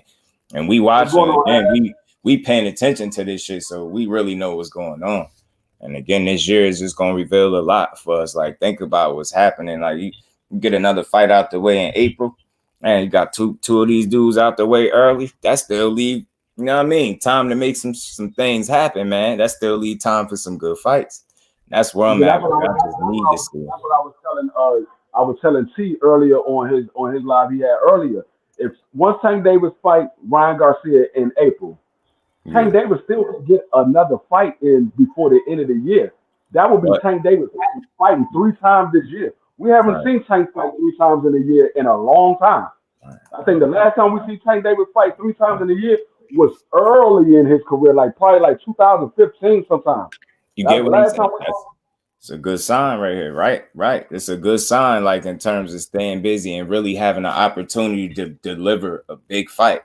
Like, you get what I'm saying? Knocking Ryan off in a way people probably don't want to say it. It's bigger than what some people willing to admit. And I'm not talking about numbers. I'm just saying in terms of he's been able to. He's more popular than he is good, and it's served him well thus far. Like, he's been able to be marketed a certain way. So, and there's people, and I think there's enough people that truly believe he could beat an upset Tank. I think there's enough of those people that genuinely think that and will want to see it. You know what I'm saying? So it's like, well, that's big. Get that guy, get them two. That'll be two Garcias out the way. You got a nice portion of this year left to still deliver on a big fight. And that's why I'm at. I'm trying to look at the glass half full, and I'm hoping that's what we get. That's why I was saying personally, like, give everybody their next fight or so. And a lot of things just going to take shape. The wall's closing in. And again, this is not just the 35 conversation when I say the belts, like, just for everybody in here. This is everybody in boxing to stand on business. Like, that's what I've been saying. It's just the bigger names do tend to come up because there's a lot of friction and activity there that's recent. So that's how they come up so often. But, I mean, just like one of the bros just mentioned in here about the middleweight division. Then what the hell are they doing? You get what I'm saying? It ain't just lightweights. It's like, what the hell are 160 doing? They bugging out. When the last time 160 delivered us a big fight? That's one that is all of boxing needs to be held accountable, not just one division, so people don't feel like we just singling in on the same fighters. Nah, it's everybody. 160 been embarrassing for these years, man, for years. Like, one, and that's supposed to be the primary. You got junior middleweight outshine. You got 54 outshining the hell out of 160. He's running laps right now. And Well, then I think a lot of them hold themselves accountable at 60. Yeah, I think a lot of it got to do with Canelo, bro. Like, Canelo had been moving back and forth in those divisions, right? And what he did was, he the cash cow. Everybody wants the money they can get from fighting Canelo, and they want his name on their resume, right? But what he did was he made these guys feel like, well, shit, I can't fight you. I know you my peer. I can't fight you because Canelo already ducking me. He already ducking me. So if I take a loss to you, he never gonna fight me. Right. You see what I'm saying? So he kind of had them like, look, you know what? I'm going to hold off. I'm not scared of you, but I'm going to hold off on you because I want this Canelo fight. And I know I don't want to give this nigga no other reason to duck me than he already doing right now. Right. That's what I see. Right. And then again, y'all, like, that's why I wanted y'all up here, man, because y'all added so much more depth to this conversation, man, that we having. And we ain't have to tear a single fighter down to do it. We just want what we supposed to get, y'all. And I keep putting it to our money's worth because I know y'all all spent money on the fight. And y'all know, I know nobody like getting robbed out of their money, man. And again, I feel like part of the way we get the fights is holding people accountable. Again, bro mentioned, King Judah mentioned, these dudes be hearing, man. They hear a lot of what be getting said in these YouTube streets. I said this before, and I'm going to say it again. Outside of the actual action that takes place in the ring, boxing lives on YouTube. Fights don't happen every single day. You get some weekends where you don't even get some fights. So you get what I'm saying? Boxing really live up here, man. It's time for them, meaning the athletes that's involved in the sport, not just some, all of them need to embrace that. That's what's real, because you got some real people carrying this sport and making this shit interesting again, man. While y'all sit here and BS and not give us the fights that we supposed to get, you got real people that's using their platforms to hold people accountable. And that's what you're supposed to do. And again, if you truly a supporter of somebody, the hell with a fan. That's why I abandoned calling myself that a while ago. You really support somebody, you bogus if you don't want to see them in there against the absolute best. That's every fighter. That's every division. It don't matter if it's a prospect, champion, ex-champion. It don't matter who it is that you like. You should want to see them in there against the absolute best if you rock with them. Right, I'm gonna tell you how powerful YouTubers and content creators are. For the years, bro, we watch ESPN and all those major platforms try to get Floyd Mayweather and Manny Pacquiao in the ring for years, bro, almost a decade, right? But you look at us, what we was able to do almost within a year, maybe a year and a half. We got Tank Davis seriously saying that he gonna fight Devin Haney this year, and we did that in a year and a half just talking this fight up. Appreciate you, Ash. We gonna keep going, you know it. And yeah, just to, facts, King Judah. Just to add to your question, Jarrell, I don't think that people underestimate Ryan. I think they don't believe in him. And I think it's because of how he's carried it with his career. Like I said, he's in a blessed situation, man. Not many people could be like so unproven in the sport, but yet be so popular. And it's crazy how the dude popularity exceed his skill set in the ring is wild. And something tell me that this dude, a part of him, really feel like he could beat Tank. I think he crazy enough to feel like that, and it's wild. That's why the thing is, Ryan Garcia is Hispanic, bro. Like the thing is, he Hispanic, bro. Hispanic people, bro, they known for that, bro. They gonna get behind him whether he a good fighter or not. That's one thing about that culture. Their culture is they support their own no matter what. That's why he's so popular. Appreciate you. Yeah. The Latinos, they definitely support their own. They're like the UK. They like the UK. They're gonna support their fighters to a fullest. They're gonna support their fighters to the fullest. We the only ones that have a diverse who we pick and choose of the fighters that we support. We don't stand behind everybody because, for one, we look at who's a real fighter and who's out here picking and choosing.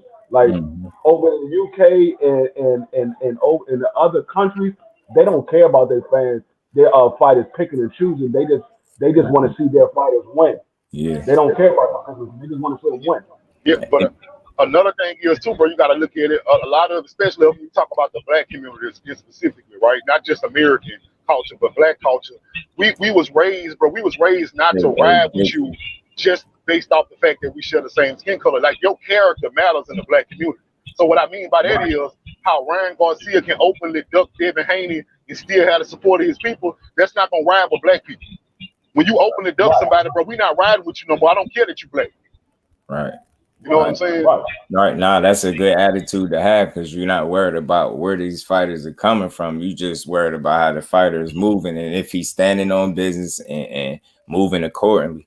And that's just all we ask for, man. I'm telling you, I'm gonna keep screaming for the best, fighting the best, man. And that's why I be trying to have the conversations because, you know, oftentimes most of the stuff we talk about, we know what we talking about, but we don't have the answers to everything we talk about. And I be trying to have conversations that's logical that could move the needle in the right direction. Like what is really stopping the fights?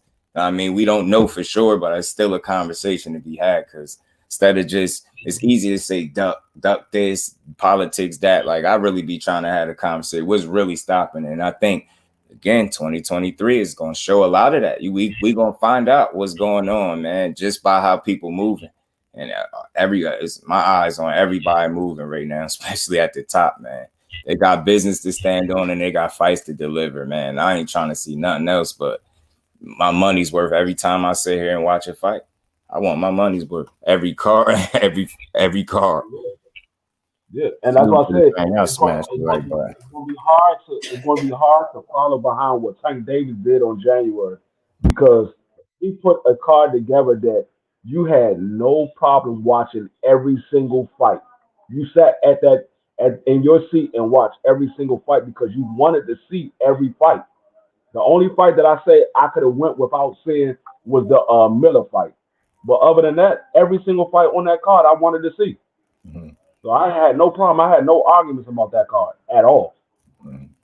Yeah, me either. Yeah, and I think they just don't believe in the dude. And so it's a combination. It's him and his promoter. His promoter has been caught saying that, you know, he Tank's a beast and basically not saying Ryan is ready. And it's like we're at what fight took place that all of a sudden gave you this renewed confidence that he could do something with him. That's the only thing that gave me a little hesitation. But I'm hearing that he put 2 feet in and said, yeah, so let's see. You hear the latest interview with Oscar? He's talking about the Ryan and Tank Garcia. Right. The Ryan Garcia Tank Davis fight is going to generate 200.5 million buys. I was like, I mean, I will be happy for those brothers if they did it, but that joint ain't generating no 2.5 million pay-per-view buys. Yeah, that in this climate, like, man, that'd be crazy. That's wishful thinking. I'll tell you that shit, Oscar. You know what I'm saying? They'll be lucky if they get 700,000 pay-per-view buys. And that would be good to me. But it's like don't put an unreal. I guess I don't know. Don't put an unrealistic expectation on it. I guess I don't know. I would say this: if he was more proven, get what I'm saying? If he was more proven and he really presented more than just like the threats that Ryan present for Tank, if we being honest, are physical. It's mostly physical. It's people say his height, people even say his reach, even though they don't realize he got about an inch reach advantage. I don't think that's much. But they talk about the height, the size, the speed, the power. It's a bunch of physical shit to me. It's like you never hear nobody go to the mental aspect when they speaking of Ryan Garcia and if he had beat Tank and how. They just say, oh, that left hook. You hear something about the left hook and them saying he might catch Tank or he might do this. You never really hear nothing else outside of that. So that's why I think people just don't really believe in him. He's just so unproven, man. It's just so many unknowns. Like, again, you get dropped by a guy like Luke Campbell. I'm going to always remember that. You know what I'm saying? And I don't think you got a glass jaw. But again, when you fight one of the hardest punchers in boxing, your jaw ain't got to be glass for him to crack it. And that's the scary part. Yo, dude, I'm gonna be honest with you, bro. I'm not hating on this fight, bro. It's gonna be cool. I heard that Boots might be on the undercard fighting Dilla. That's what I heard might happen. So that's cool, right? My thing is this here. When people talk about Ryan Garcia, I'm gonna be honest with y'all, bro. I feel like Rolly had a better chance of beating Tank than Ryan does. Because Rolly actually tries to set up a big punch. Ryan don't set shit up. He sit there, and when you get close enough, he just throw a flurry of punches and hope one lands. I don't see Ryan setting nothing up. I saw Rolly actually trying to set up a big punch. I feel like Rolly had a better chance of catching Tank with something big than Ryan does. That's interesting. Rolly has that physical advantage where he can try to bully Tank. Ryan don't have that physical advantage where he can try to bully, because if he doesn't fight that way, for one. I don't think he's strong physically like that either. I'm not saying he's weak, but Rolly is physically strong. Like, and he'd be kind of imposing and rough. Ryan don't have that in him. He's more of the pretty boy, fast dude, fast with some power. Ryan is more of a finesse fighter. He likes to likes to throw a shot and look at it and make sure it landed or whatever, and see the effects of the shot. Rolly just bully you, and that's why Rolly has success. But with Tank Davis, if Ryan Garcia try to do that, being though that Ryan doesn't fight that way, he's going to run right into something. And again, like y'all saying, just to add to our point, like a lot of this stuff, like bro was just saying, you don't set nothing up. You ain't really setting nothing up. That's the biggest takeaway for me. Not just the experience. Like Tank is obviously more proven. He's been tested obviously more. But he's shown to be a much more smarter fighter than Ryan Garcia at this point. That's where I go with it. So just think, if he didn't have that power, like, I use Shakur Stevenson as an example. One of the reasons why I'm so confident that he beats the people that he fights is because I feel like he's going to be smarter than them. So you got to think, if I'm looking at Tank and I'm feeling like he's the smarter fighter and he's at least proven that when we talk about a Ryan Garcia, and you got, athleticism like that, you got speed. You can't talk speed when a dude is not only fast, he quick too. That's the difference. Ryan is fast. I don't believe he's quick too. I think Tank he moved like a cat in there when he on his A game. He can move with the best of them. I think he's just way more rounded. He's a more complete fighter, especially at this point. And I just don't. A lot of Ryan's success is going to bank off just natural athleticism and really luck. Another thing that people don't pay attention to, bro, is like a lot of these casuals, they'll tell you that Ryan stands a chance because they watch his Instagram videos where he throw 1,000 punches. He throw 1,000 punches in a few seconds, right? That shit don't matter, because what people don't realize who never boxed before, that boxing 101, when you first go into a gym on your first day, before they even teach you how to throw a punch, they teach you how to avoid a punch. The first thing you learn is defense. They tell you to put your hands up. They show you how to place your feet, and they show you how to avoid punches, right? What people don't understand is, what makes a fighter more accurate than another is not just his hand-eye coordination. A lot of times it's angles and setting things up. So if you thinking that Ryan just gonna catch Tank because he punch fast, you sadly mistaken. Tank and every other elite fighter understands very well how to avoid a punch that's coming straight at them. And his problem, that's something else that I don't hear people bring up. Do y'all, and this is, I'm gonna just ask this question. I feel like I know the answer to it, but this something I don't hear people bring up. Not that they don't know it, they don't see it. I just don't hear them bringing it up. Dude, Ryan, he's fast as hell, right? We know that. He got real speed. He is dangerous, especially for them first 4 to 5 rounds. I believe he's a front runner. But do he change the speed up on his punches? No. You don't keep doing the same speed. What do we know about Tank? Pattern, like, man. Tank likes to set you up. And if he sees you throw the same thing over and over again, he's going to set you up. Set you up, and you go. So people only see the one side of it. You know, I try to give Ryan enough credit as far as like I can see the danger that he presents. I understand, and I do think he gonna fight when he get in there. For some reason, I don't think he's gonna shell up. I think he's gonna try to fight. But again, is it gonna be with confidence or is it gonna be with fear? That's gonna be the difference, bro. If you go in there fighting Tank with fear, yeah, you might land a shot, but that's not going to be the one to KO him. You're going to have to really put something on him. Like that lucky stuff, you banking on it. It's like wishing you see a fucking shooting star or something, bro. Like that, you going to get it. You got to be more for sure of yourself. So again, are you going to be in there fighting because you breathe and you really believe in yourself, or is it going to be some fear attached to that? That's going to ultimately be your demise. Like, you know, is he going to call you a bluff? Or do you really feel like you could beat him? Or are you going to fight like you at least think you can beat him? That shit gonna matter, man. And again, not changing the speed up on your punches and being a front runner is not gonna be work in your favor. I'm telling you, the only thing you could bank on is the fact that he don't throw a ton of punches. But again, one thing about Tank, he understands himself. He don't need a ton of punches. He don't need to throw a ton. He don't even need to land a ton. When he start to land on you, it get crazy for you. I haven't seen it be different yet. And I don't think he got it in him getting beat on like that. I just don't. I think he'll fold. I think he's gonna fold. I'm gonna tell you something. You said a while back that you're not the only person that noticed that. Right, Ash. Frank Martin noticed that because they asked Frank Martin in his interview, who you got winning the Ryan Garcia Tank Davis fight. He said, I got Tank Davis because Ryan Garcia is a front runner. His power and his energy diminishes after the 6th round. After the 6th round, he doesn't have that power no more. He said Tank Davis is going to take him into the deep water, and he's going to stop him in the late round.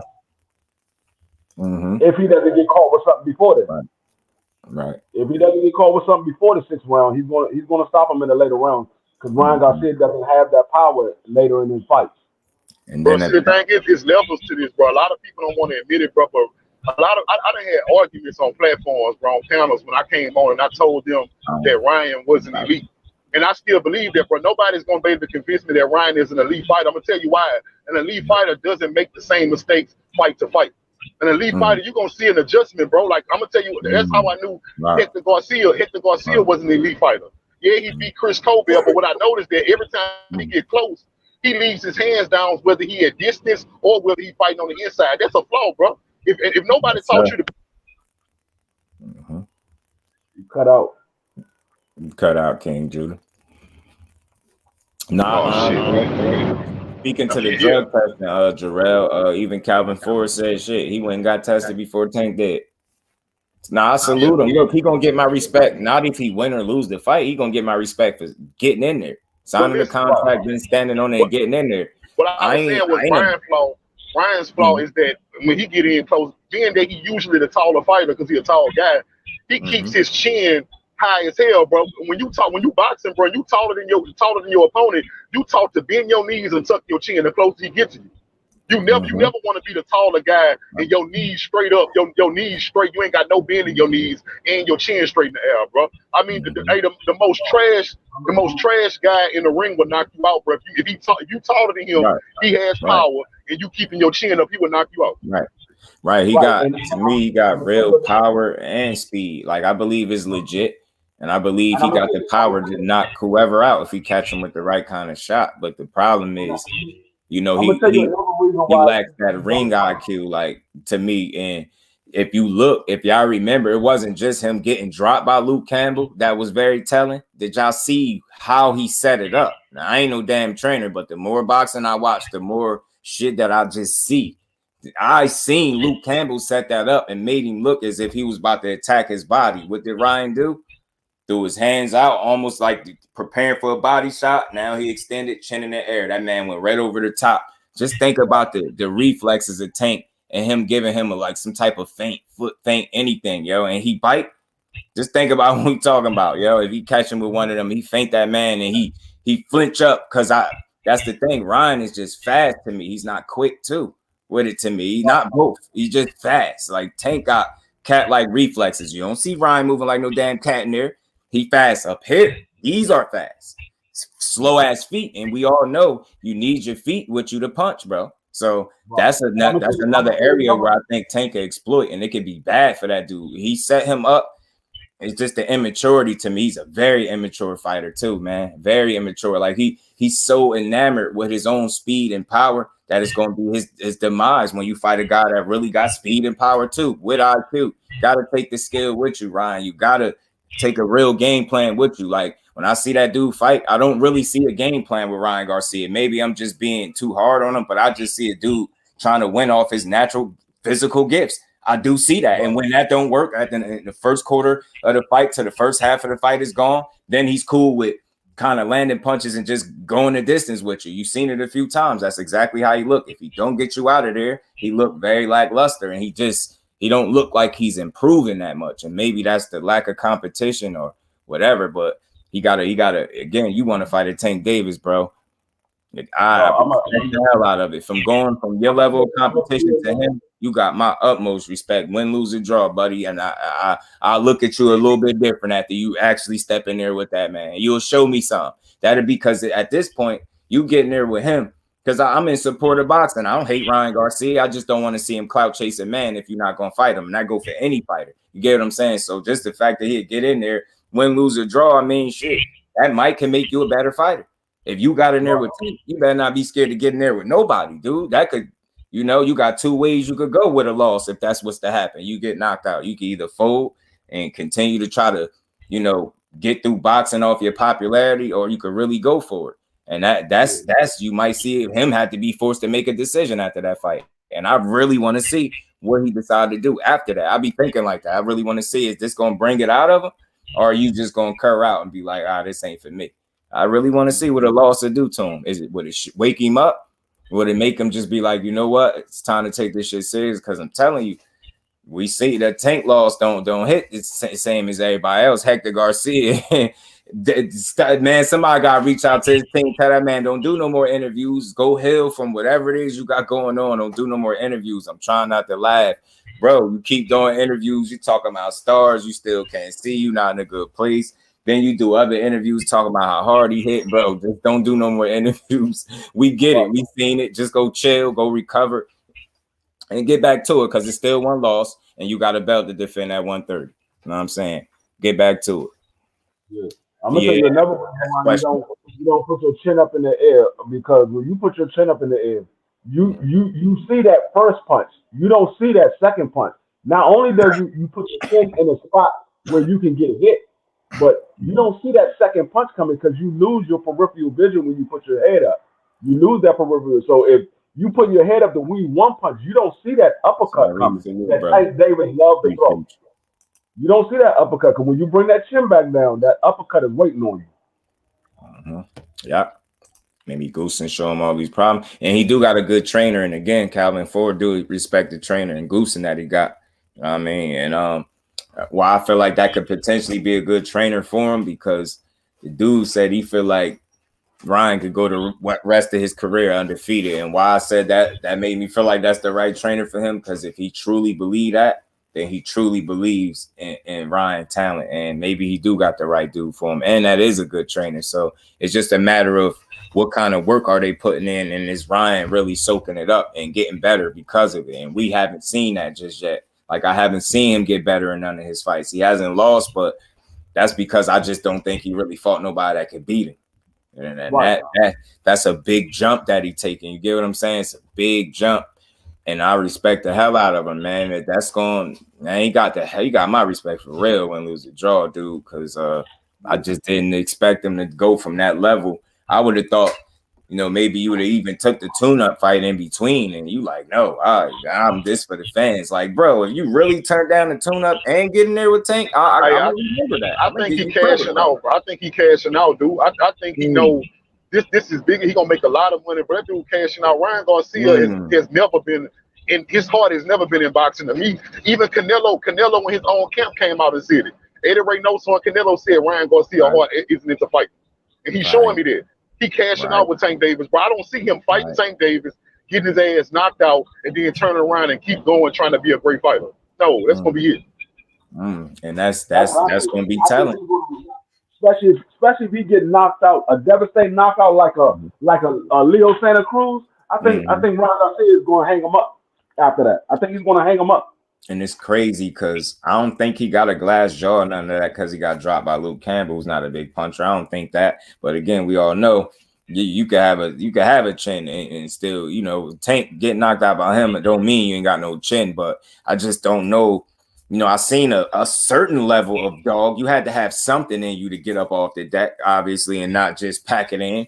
And then not only get to the dude, knock him out. I respected the hell out of that. So you got something in you where you ain't just quit when it got rough and you rose to the occasion. Not only did you find a way to win, you got that dude up out of there.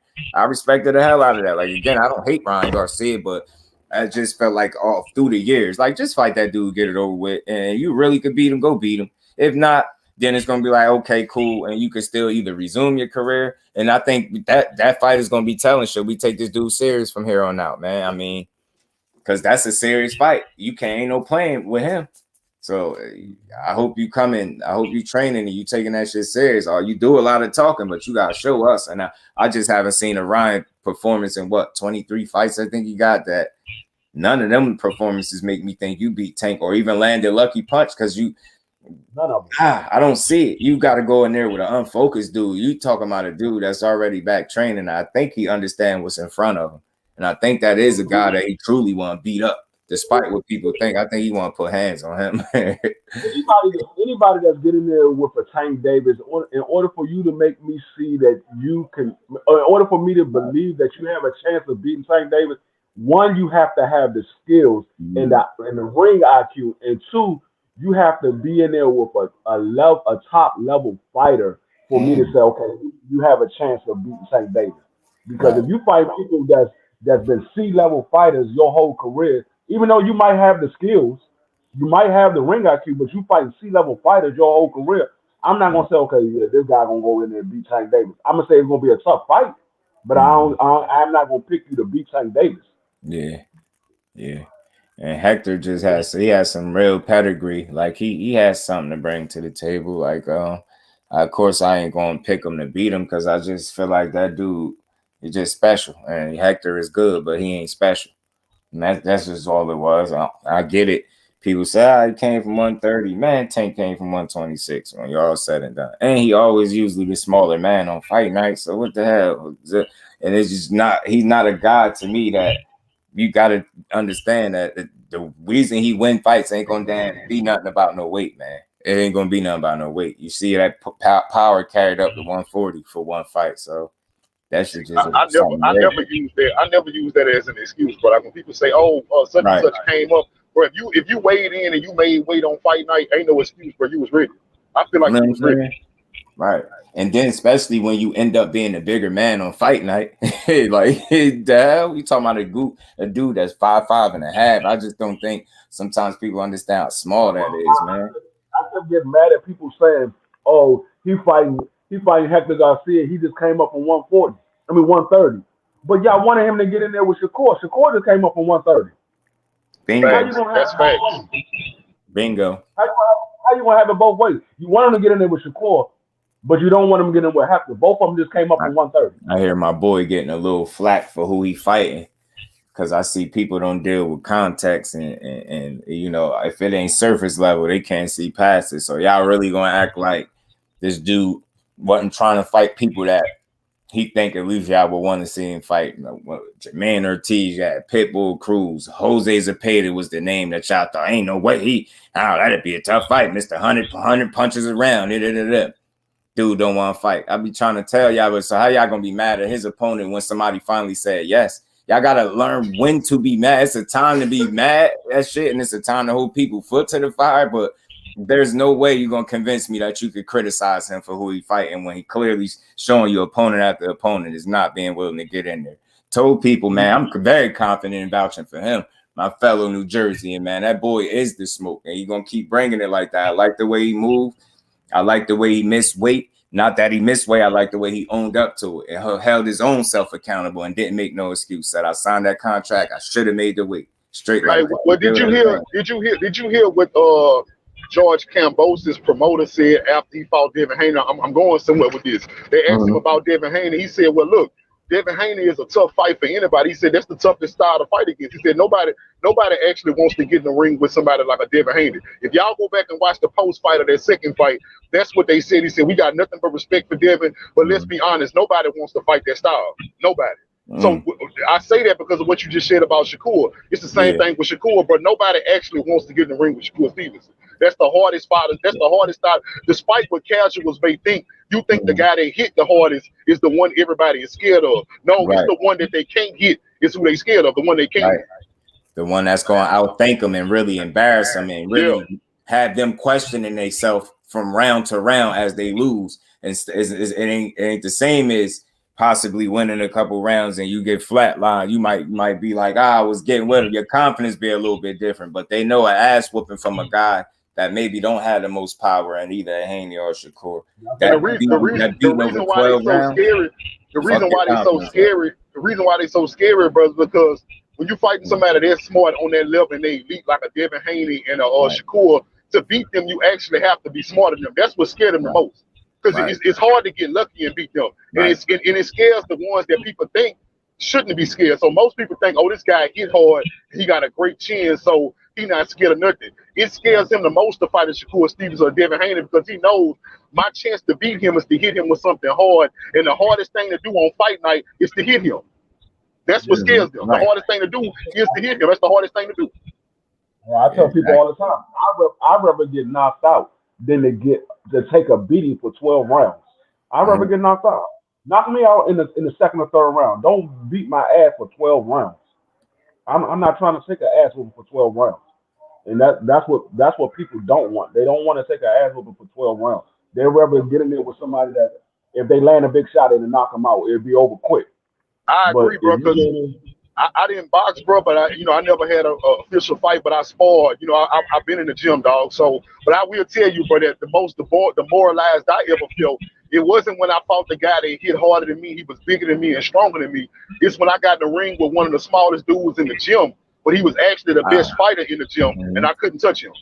That's when I felt the most demoralized, when I couldn't touch him, and everybody watched this dude box circles around me and make me look stupid the whole time we was sparring. Right, because now you have a tendency to naturally question yourself, like, because it's round after round and you not getting it off, and in the back of your mind, yo, I'm losing. Like, I think it do something to your confidence. It does, bro. The worst thing is when that guy that knows he's good and know you can't touch him, when he realizes you can't touch him, his body language demoralizes you because he gets very comfortable and he starts clowning you. They'll start clowning you without trying, just do. Like you can see it in his facial expression that he don't take you serious and you're not afraid. Right. I see you, Mike. Nah, I feel you, man. That's it. I mean, one thing that's make all those fights intriguing, man, is what game plan would any of those dudes bring to the ring against each other? Because if we being fair to all of them, we ain't seen none of them beat. So how do we know the typical game plan that either of these guys have ever brought in the ring is going to beat that one? That's what make this shit fun. You know what I'm saying? I can't wait. I hope we get these fights. I'm telling you, man. And to me, it don't matter. I'm not so invested in no fighter. And y'all know who my guy is, but I ain't so invested in him that I don't want to see him in there with the best. That's weird as hell. And like I said, I'm gonna keep saying it for the people that don't realize that when you make excuses for your fighter that you like so much not fighting the top guys, you're really not showing that you're confident in that dude the way you speak it, the way you will argue it. Because you would want to see him in there, and you will get on his ass if he's not fighting the best. Hey, that's facts, bro. That's facts. My two favorite fighters, Errol Spence and Devin Haney, and I believe they can beat anybody. Anybody that they mention their name with, I'm riding with them 100%. Right. And that's how it's supposed to be. You're supposed to be willing. Like, why wouldn't you want to see that? It ain't the end of the world if these dudes lose. That's how you know if you really like boxing, because that's part of the game, right? this undefeated shit is some new shit. Like, to me, it got overblown, like, and magnified too much. It's corny. That shit worked for Floyd, bro. He marketed his That's different. It worked for him, man. Everybody shouldn't be trying to do what Floyd did. What Floyd did for him is what worked for him. That shit ain't gonna work for nobody else. Stop trying to market that and get in there and fight the people you're supposed to fight. The world is not over after you lose, man. How many examples do y'all need to see this? Because it's like on one end, they quick to say, all the greats have lost. Don't wait till you lose to feel like that. Don't just say it. Understand that. Yeah, so get in there. And that, again, that marketing, that shit weak, bro. I don't care about no 0 at the end of your record if you really get in there with a dog, man. I just don't care about it. That's the reason why I respect Earl Spence more than Bud Crawford, because I see Earl Spence going to fight tougher competition and still keeping that O. I see Bud Crawford fighting lesser competition to keep his O. Right, Jay. So I can't respect Bud Crawford the way I respect Earl Spence, because they fighting two different types of competition. Right. And I think people, again, like surface level people can't understand that when the more you go, you have a conversation about a fighter, especially when you pitting them up against somebody in terms of competition, not no personal shit, competition, you're going to have to go to their resume, because up until they fight, we're not going to know definitively, but we at least got to have some type of conversation that makes sense, right? So we're going to tend to go to the resume, see who they fought, kind of examine and assess the quality of the opposition that they had and come up with a realistic, assessment of who we think could win the fight and why. And that's what it is. I think people be too sensitive because they know the truth in a way. They're kind of telling themselves. You start saying resume and you start highlighting the truth. It's like, especially when it comes to Bud, they get too sensitive, man. Like, I just heard somebody arguing. He was arguing with KO. He really thinks that what the man did at 140 has any merit on anything that's going on at 47. That's weird, bro. That it just don't. One don't have nothing to do with the other. And like I said before, because he ended up saying the same thing. Like, at the end of the day, it's gonna be cool for his legacy and for a conversation. But while you active and while you in at 147, you came in his division. Remember? You know what I'm saying? So, the truth be told, he didn't do nothing at 140. Because there were some killers at 140 that he didn't fight. There was Adrian Bona. There was Danny Garcia. There was Regis Prograis. Those guys was at 140. Right. He didn't fight those guys. Mm-hmm. And those guys was ranked higher than the guys that he did fight outside of the champions. And, bro, did y'all see them reporting his next potential opponent, man? I kind of thought people was playing, but then I kind of didn't. Did y'all see it? Man. No. Alexis Rocha. So they really wasn't playing about that, or what? Like, the fact that that's even a rumor is alarming to me. Yeah, bro, it's always some type of mid fighter he fighting, bro. I'm so done with this shit, bro. Like, these dudes mid, bro. Like, I don't want nobody to tell me, Alexis Rocha did this and he did that, bro. Man, that's a mid ass fight, either, bro. I was telling somebody today, bro. I said, bro, if boxing was a video game, Bud Crawford career, his whole career would have been at the normal mode. That nigga never fought on hard and he never fought on extra hard. Right. You talking about the same Alexis Rocha that lost to Speedy Rashid Ellis, but beat Blair the Player. Mm-hmm. Come on, man. And he didn't look too interested in his fight. I think he had a fight after Blair Cobb, if I'm not mistaken, and I seen it. He just looked like he was kind of going through the motions in that fight, if I'm not mistaken. I gotta go look, but I could have sworn he had one fight since he beat up Blair, and he just like he was kind of going through the motions. I'm gonna tell you like this. I know. Yeah, that's what I'm saying, Roger. It better not be. Alexis Rocha probably don't have. If this fight is true, I know Alexis Rocha probably don't have a chance of beating Bud Crawford. But I'm a root for Alexis Rocha. I'm right there with you, bro. Like, where's he at, bro? In boxing, like, why are we playing like this with this shit, bro? Damn, man. And it's like, some people just can't understand the criticism that we have for that dude. It's not saying he's not good, man. I think he's a hell of a fighter. But when you have an opportunity to prove it and you don't, it's frustrating. They complain about Earl Spence fighting Keith Thurman, But Bud Crawford gave us David Aveneza, and now he's about to fight Alexis Rosa. But you complaining about Keith Thurman. You know what I'm saying? That shit don't make sense to me. And then you went so far as I had a conversation with somebody, like I told y'all some months back. She was like, you know, he fight Keith Thurman, I'm boycotting it. I'm boycotting anything unless he fight Crawford.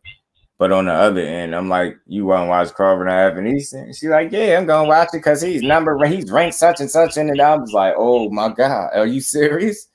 Are you serious right now, man? It'll give you an instant headache the way some people think. So let me get it straight. Boycott the more quality opponent and support the low level opposition. Just support that. My mind is blowing, all because you trying to say, you know, Spence said he'd never fight him, and he going back on his word. I'm like, Crawford also said he wanted undisputed, and he was going to beat Spence up. He was going fishing and all this other shit, right? He ain't went fishing yet, man. That boy's he went and got a goldfish. I thought he was going for the big fish. He went and pulled up and got it. Hey, I told y'all what happened. He said he wanted the big fish. The big fish jumped right in his boat, but he was too scared to put it in the cooler. Right. I'm gonna tell you what that dude that you were just talking about, Just Dude. That's the type of brother that will go to a 5-star restaurant, order a steak well done, and they bring it back to a medium well, and he'll go ahead and eat it anyway. He'll go ahead and eat it anyway. They gave it to a medium rare, and he'll still eat it anyway. He's like, well, I asked for a well done, but I'm not gonna complain about it. Let me go ahead and just eat it anyway. Mm-hmm. Nah, nigga, I asked for a well done. I'm paying $75 for this plate. I want my shit the way I asked for. I'm telling you. Hey, Jay Wash, man, I'm telling you, bro. It's weird because it's like I be trying to understand instead of be mad. I know that his fanboys, they come off as annoying, but I really be trying to understand like what could make people think some of the shit that they think. And I could be honest, I'm never gonna find the answers to a lot of the shit I wonder when it comes to the fans of his, but backlash, it's like with Crawford, he got all the skill and talent in the world, but when it's time to prove it at the ultimate level, and that's all you asking for, people don't get it. It's like, I'm gonna tell you what they're gonna say, Just Dude. They're gonna say, well, because Earl Spence is fighting Keith Thurman, he gotta stay busy. That's why he's fighting Alexis Rosa. So yeah, they're gonna say that again, right? You couldn't stay busy with calling out a Boots. You couldn't stay busy with calling out a Virgil Ortiz. You couldn't stay busy with calling Fight Vila. Fight Vila. That's what I'm about to say, Vila. You couldn't stay busy with one of those guys. You gotta go fight Alexis Rosa. Somebody that's ranked like number 9 on the daggone WBO. Fight somebody that ain't going the first time you hit him with something good. Fight somebody like that. And man, yo, looking back at that Sean Porter fight, I went and watched it by accident. You know how you be watching shit and you just go to the fight. I was just sitting there watching that, man. When I say disappointed, yo, I don't care what nobody say. Crawford is a dog, y'all. I love watching him beat ass. But man, I could not be more disappointed than Sean Porter. Hey, me personally, bro, he was gonna get in that fight and box with him. Like you were playing chess with a better chess player in that situation. Like, what was you thinking? Like, you was really in there trying to box with you. Make me feel like you a hoe. And then every round, you punching gloves, you tapping gloves, trying to look him in his eye. Get your friendly ass out of here, boy. And it wasn't Kenny. Y'all, I don't know if y'all caught that live when I brought it up and I found that video. It wasn't Kenny. It was Sean. Sean looked at his dad and told him to get up in there. He gave him the head nod and everything, and then tried to act like he was surprised when he got up there. Man, I seen it. I played that little clip for y'all. Man, I'm so disappointed in that dude. Y'all can't believe it, how he was fighting. Even the shape, he was not in the best shape possible either. You could see it, yo. My thing is this here, bro. I had Sean winning that fight, bro. I don't know what everybody else saw. I had Sean winning that fight up until the knockout. I think when he was being aggressive with Terence Crawford could not take his pressure. That's what I saw.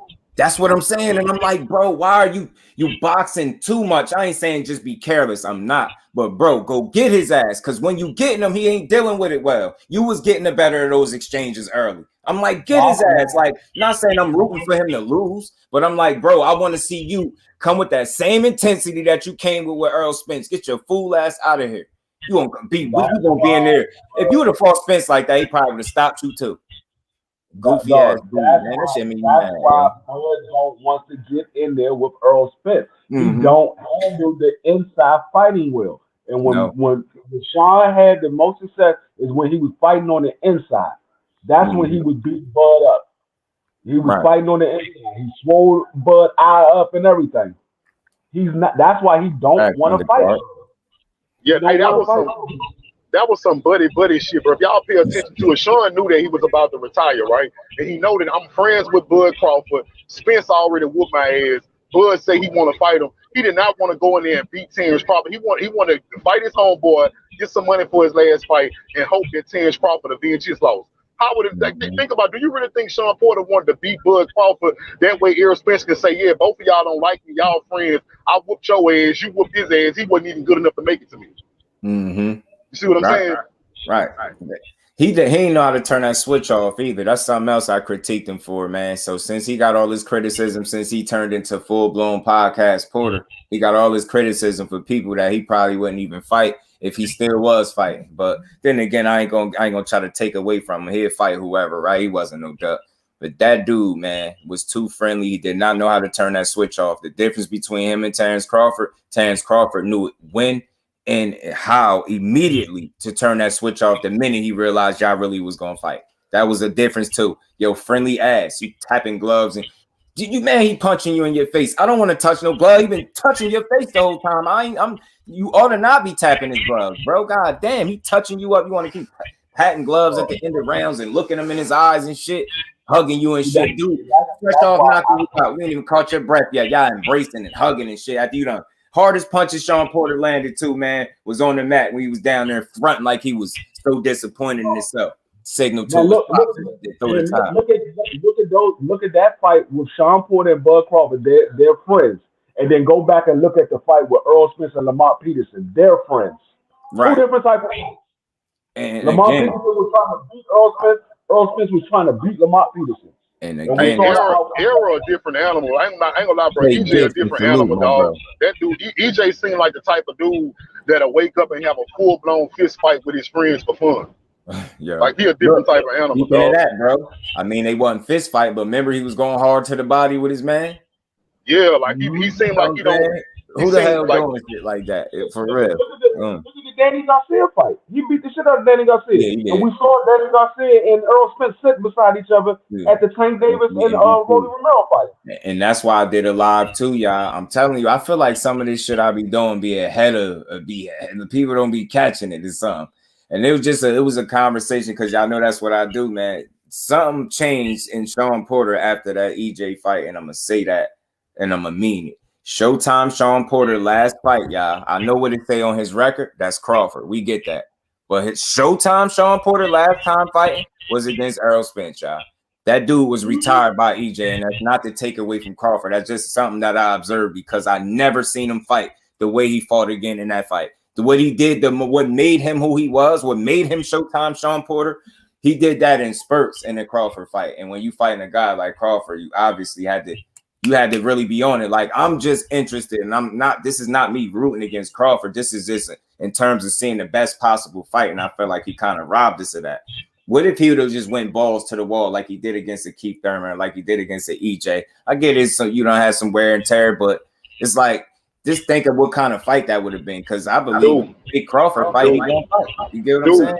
Dude, he would have won, bro. I say this with 100% confidence that if Porter would have gave everything he got to beat Crawford, he would have beat Crawford. Right. Yeah. And that's not rooting against him. We just looking at some things, and I'm like, yo, he had a lot of success. That version of that guy had a lot of success against you, dude. He made it very tough. He even had you frustrated, but like a champion, you did respond because you was told you was down on the cards. How? He had a little moment and snapped back to it, and he went out there and got the work done. But again, fought Bud Crawford the same exact way that he fought Earl Spence with the same intensity that he fought Earl Spence, he would have sat Bud Crawford on his ass. Or just be Showtime Sean Porter, bro. Like, that's all. Be what your name is. What he should have did, what he should have did, and I don't know why his corner didn't tell him, but y'all know there was some beef going on. So he wasn't listening to his corner for that fight. That's what Kenny was saying. He wasn't even listening to me. But I feel like Kenny would have told him, look, okay, you went after him early to get up on the cards, right? After you was up on the cards, you should have made him come to you. You didn't have to keep going for him. You up on the cards. Make him come to you now. Make him fight your fight. Now, to me, that's boxing 101, bro. Like, you the aggressor. But once you get the lead, bro, you actually don't have to be the aggressor no more. Now you can force the boxer to come to you. And you know why that's a good point? Because it's like, you right. He early on, you was going after them and was working. So now that you up, you ain't got to keep going for him. And reason why, because you already ain't the true Showtime Sean Porter that you normally is anyway. So you already, the longer that fight go, you already less of that guy. The longer that fight goes, you become more and more less and less of that guy. So it's like you still going to try to get him. And you just wasn't. I don't feel like it wasn't in you, yo. That level of dog that you needed to continue to try to go get him, you didn't have that in you. You didn't have that in you for that fight. And again, that's why I said it. I know what the last record is on the resume. I mean, the fight say Terence Crawford for him, but I said, man, EJ retired that dude, man. I'm gonna give you an example, bro. Y'all know I'm a big Devin Haney fan. I got him beating Tank Davis, right? But the worst thing that can happen for Devin is if some kind of way Tank drop him early and steal some rounds, and Devin Haney is actually down on the cards to where he have to go after Tank. That's the most dangerous situation he can be in. Right. If you the aggressive guy, bro, and you fighting a pure boxer, if you ever get up on the box and the scorecard, that's the best thing that can happen to you, because now he has to fight your fight just to break even. Word. And man, I think that fight would just be so fun, especially when you ain't emotionally attached no way and you just love boxing and rock with both. Man, I feel like the discipline of Haney will make Tank raise his level. He would have to. You get what I'm saying? You wouldn't be able to approach it the same exact way you approach everybody else. He has a level of discipline that the rest of these guys don't have. Like, he can keep it up and do this shit round after round. So you'll really have to make him do something different, which I believe you can do. You get what I'm saying? And I believe that's what make that fight so fun, man. I'm telling you, man. I hope we get it, because they're going to rob us if we don't. And it ain't so much about seeing nobody lose. It's about seeing the best fights. Like that. It's fuck a loss, man. You'll be back. You know what I mean? It'd be all right. Record saying he's considered retiring at the EJ, right? Right. I think he realistically, Crawford, I think he probably got, maybe I'm wrong as hell. I'll say, man, 2 to 3 fights, yo. I don't know. I can't see him fighting too many more fights outside of 2 or 3, maybe, for me, Crawford. But yeah, man. Who you talking about? EJ? You talking about EJ?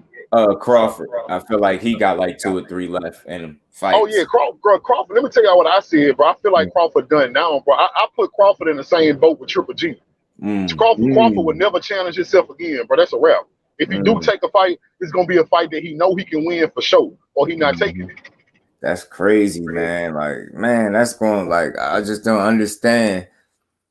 Damn, yo, like, y'all gotta find a way to get those people that fight. You owe it to yourself. I even had switched gears before. Instead of going at Crawford, and like, I elevated past the blame game, because I'm like, at the end of the day, let's just say it's 100% his fault or whatever. Right? Nothing is 100%. So even if you want to say it's 99% Terence Crawford fault and 1% EJ, whatever. We don't get the fight, so we get cheated out of it. So I elevated past the blame game and whose fault it is, more so like, how we going to get this fight? What does it really take? You get what I'm saying? Like, you cannot allow ego and some money, according to you, really be the reason the fight don't happen. It's going to be hard for me to believe that logically, because it's like, when I look at EJ, you never had a problem making a fight. Now all of a sudden you get here and it's a roadblock. I don't see how people don't just look at it like that. Why is it a problem now? Y'all keep coming up with all these excuses. The more excuses you got, it's very revealing. Like, you got so many different reasons, but on his side, he was more invested. Obviously, you wasn't. That's what I've seen. And then for you to be working with, they said it took 24 to 48 hours probably to get a contract signed, but they said that was being worked out for months prior. So it's like, I heard he was negotiating. I heard he was negotiating with BLK Prime almost as long as he was negotiating with the PBC. I heard all that shit was going down at the same time. You know what I'm saying? And then you came out and publicly said you ghosted them. How are y'all, if y'all the ones that's lobbying for him, he's telling you he ghosted the one entity that could have got him the fight? That's where my mind is blown at. When I can't even get past that. Fuck all the other stuff people argue about. Let's just start right there. You truly want something. The people in the party involved, the powers that be, so to speak, that can make it happen is right in front of you, and you are unwilling to do business with them because according to you, they were screwing you over. That's what you think. And I try to give them a benefit of the doubt and say maybe the lack of like not understanding the business is because he been over there with Top Rank where they've treated it and done him a certain way. And now when he get introduced to maybe the PBC way of doing things or a different way to do business, he see instead of seeing it as they're trying to do business with you and not put a cap on this fight, you look at it as they trying to sell you short, or you get what I'm saying? And I think that's where it hurt him too. Like you say to your own boss, but being your own boss, or at least a good one, would understand the opportunity that was in front of you and understanding that if you better yourself and do business with these people, not only would you be being your own boss, you will be being a damn good boss. And if you beat this man, you will be the man. There will be no more conversation about having to fight this dude. You get what I'm saying? Even if you snuck one fight and then didn't want to fight in the rematch or anything, it's like, bro, I even said this before. You too damn good to have faced the Avanesian at the end of 2022. And that's not me joking. The talent level, the gap in skill level is tremendous, bro. You didn't need to be in there with him. You owe it to yourself. Because you, even with the one belt, the 1 to 3, you still put yourself in position, right? Knocking out all these dudes. You got all these knockouts in a row, right? You've been fighting some of the dudes even after EJ, claiming that you beat them even more convincingly, right? Why the hell wouldn't you want to go? You already beat some of the people he beat. You got one of the belts. Why don't you want to take his 3 belts and his fans? Like you got it all in one fight, and you didn't even have to do most of the lifting. He did it. You had fights, but he did the lifting. It's a difference. You were participating in the ring, but he fought meaningful fights. You fought fights that counted, but it only counted on your record at the end of the day. You didn't even fight legacy type fights in doing all of that. And I'm not knocking, I'm just calling it what it is. So you owe it to yourself to give yourself that fight. Fuck what we want. Why don't you want it?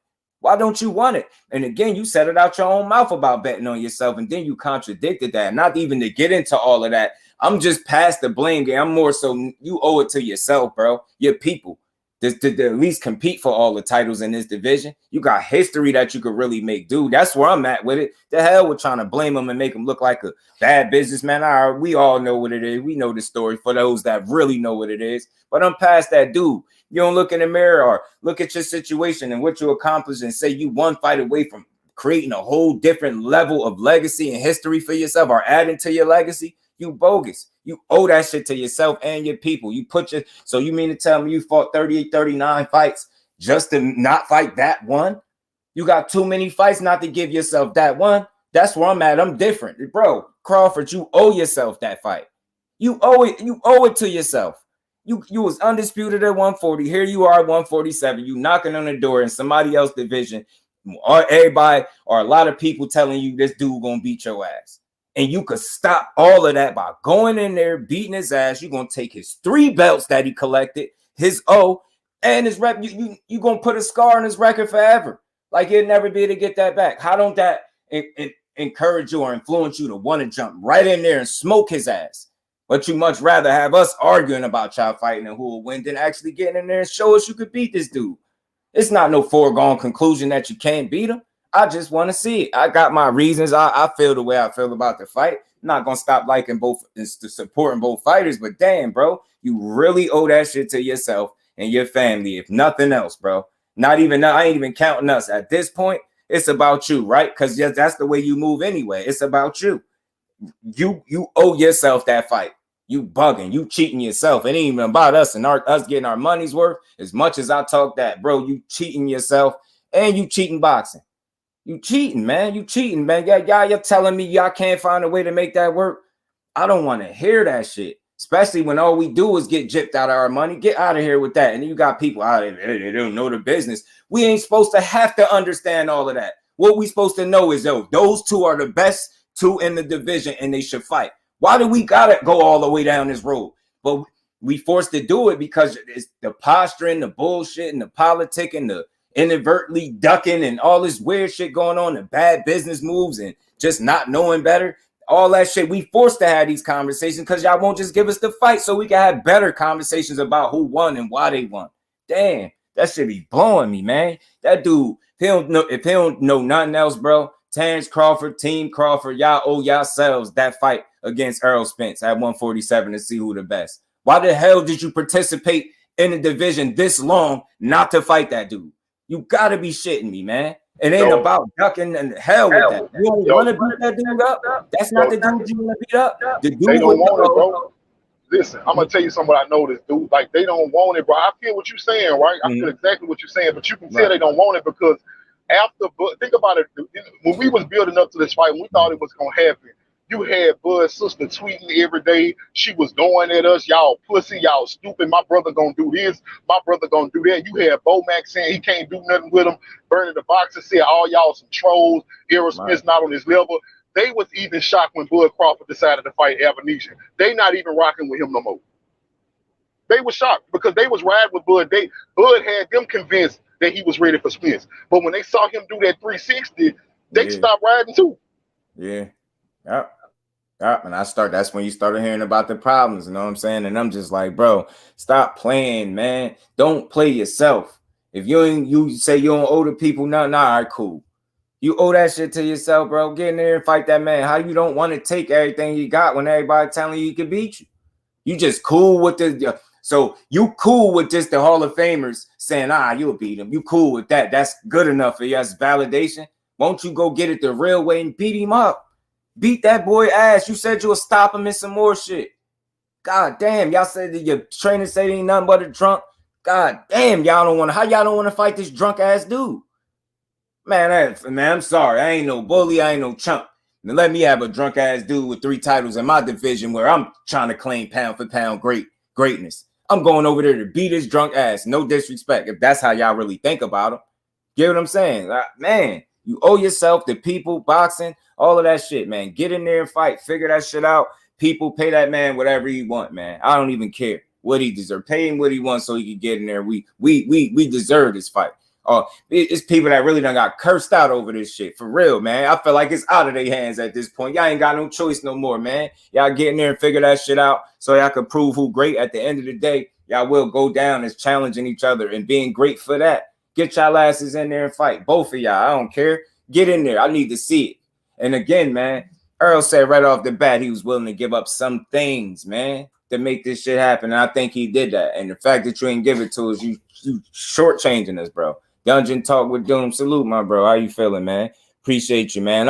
I try to be as respectful to the sport as possible because I try to be responsible about it. Like, even if you're hearing me, you don't agree, you got to be like, it's some logic into what I'm saying. And that's all I ever shoot for. Don't tell me I'm just sitting up here talking crazy. You owe yourself this fight. You don't think so? You don't think you worked? Damn near, you almost 40-0, bro. You don't deserve an undisputed fight at welterweight. You knocked all these other dudes out. Some of them right after the number 1 welterweight, or the guy that they trying to tell you is the number 1 welterweight. Go over there and beat his ass, bro. Right, Jay. Right. Salute to my bro Jay Gibson. My bro Kurt, how you feeling, man? Appreciate you pulling up. This shower, man. I just want we deserve these fights, man. It's out of y'all hands. Y'all gotta get y'all asses in there and fight, bro. Y'all owe us that. We out here getting cursed out, bro. Man, you know I got called an Earl sexual and I didn't even know what that was at first, bro. God damn, that dude called me an Earl sexual. I was like, what the hell is that? It was new as hell to me. I was like, is that an insult? Like, what's that mean? And with me, you can't. I got hundreds of videos now. Go find one where you find me being an Earl sexual, please. I now that I kind of know what it is, that's kind of like saying another word for fanboy. So you can't find no content where I do that. And I try to be just as equally like respectful on the other side. When it comes to tearing them down, you can't find content where I do that. But I do get on people's ass because, again, we should be able to hold these grown-ass men accountable in the sport that we love, that they participate in, and they be fucking it up with they not standing on business and not being men of their word. And I can't even say women. It's just the dudes. No disrespect to the fellas. There's not all of them. There's too many of them that's doing that. The women are not, they're fighting. 2 of them are fighting for undisputed. on the 4th of February. They right back at it, bro. They just gave us some good fights last year. They right back at it again. Amanda Serrano, right back at it. Alicia Baumgartner, right back at it. They showing these dudes up at the end of the day. It's not even trying to pit the women against the dudes, but just be encouraged, influenced, motivated by how these women are moving. They putting on. They participate in the same sport as y'all, and they putting on, man. They don't have the luxury because they're not as talent rich as the men. They don't have as deep a talent as the men do. So they can't afford to turn down them opportunities where they get them, so they don't. Get what I'm saying? The women really be showing out. And then somebody had came in my chat one day laughing, women's boxing, a joke. Like where I was going to jump in. Yeah, y'all, I hate women's. Nah, what? You a joke for even saying that and thinking we was going to agree with that. These women really be putting on, man. I seen my bro BVO, he had a top 10 list, man. Told him he need to shake that up. How the hell you got Cameroon, Pursoon, and somebody else over Franchon Cruz? I'm like, boy, you're bugging. Switch your list up. Good, man. Yeah, the women putting on, bro. Salute to the Queen Show. Appreciate y'all. Y'all punch that like button one time if y'all haven't. Guys, like he did them. It was deal breaker for Bud. Yo, and look, I don't know what kind of reserved feelings he might have about that guy, because I won't say he's scared, but I will say he definitely don't want to lose to him. If that's fair to say to when it come to EJ, he don't want to lose to no EJ, man.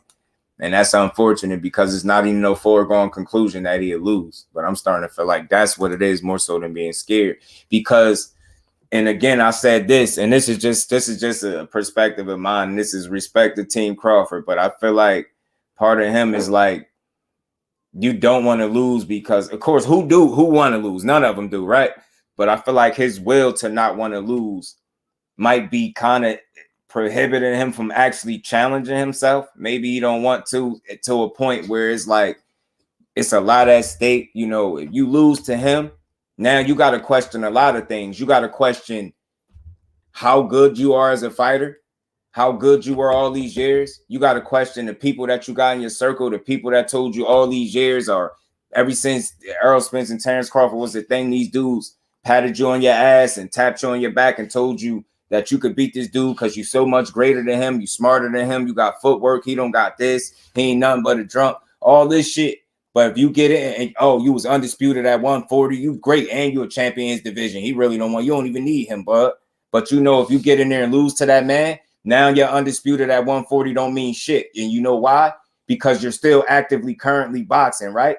And now, you know, that was a thing of the past. I respect it. We're going to know that. We're going to recognize it when your career is all said and done. We still recognize it now because you won't hesitate to let us know that you had undisputed at 140. But when you lose against Errol Spence in a division where you currently compete and he beat you and take the lone title that you do got, that 47 undisputed might trump that one at 40. And then you know he already getting his love. He going to get more love because it's going to be undeniable as to who exactly is the best. So he gonna take not only your lone belt, your reputation on the line, then his undisputed is more than likely gonna trump yours. He the bigger draw. People take to Errol Spence easier. They relate to him easier for whatever reason. You get what I'm saying? It's a lot at stake. He really gonna have to question everybody that was around him, tapping him on his ass, telling him you great for so many years and Errol Spence and you could beat him. Now you got to really question if these dudes was really for you.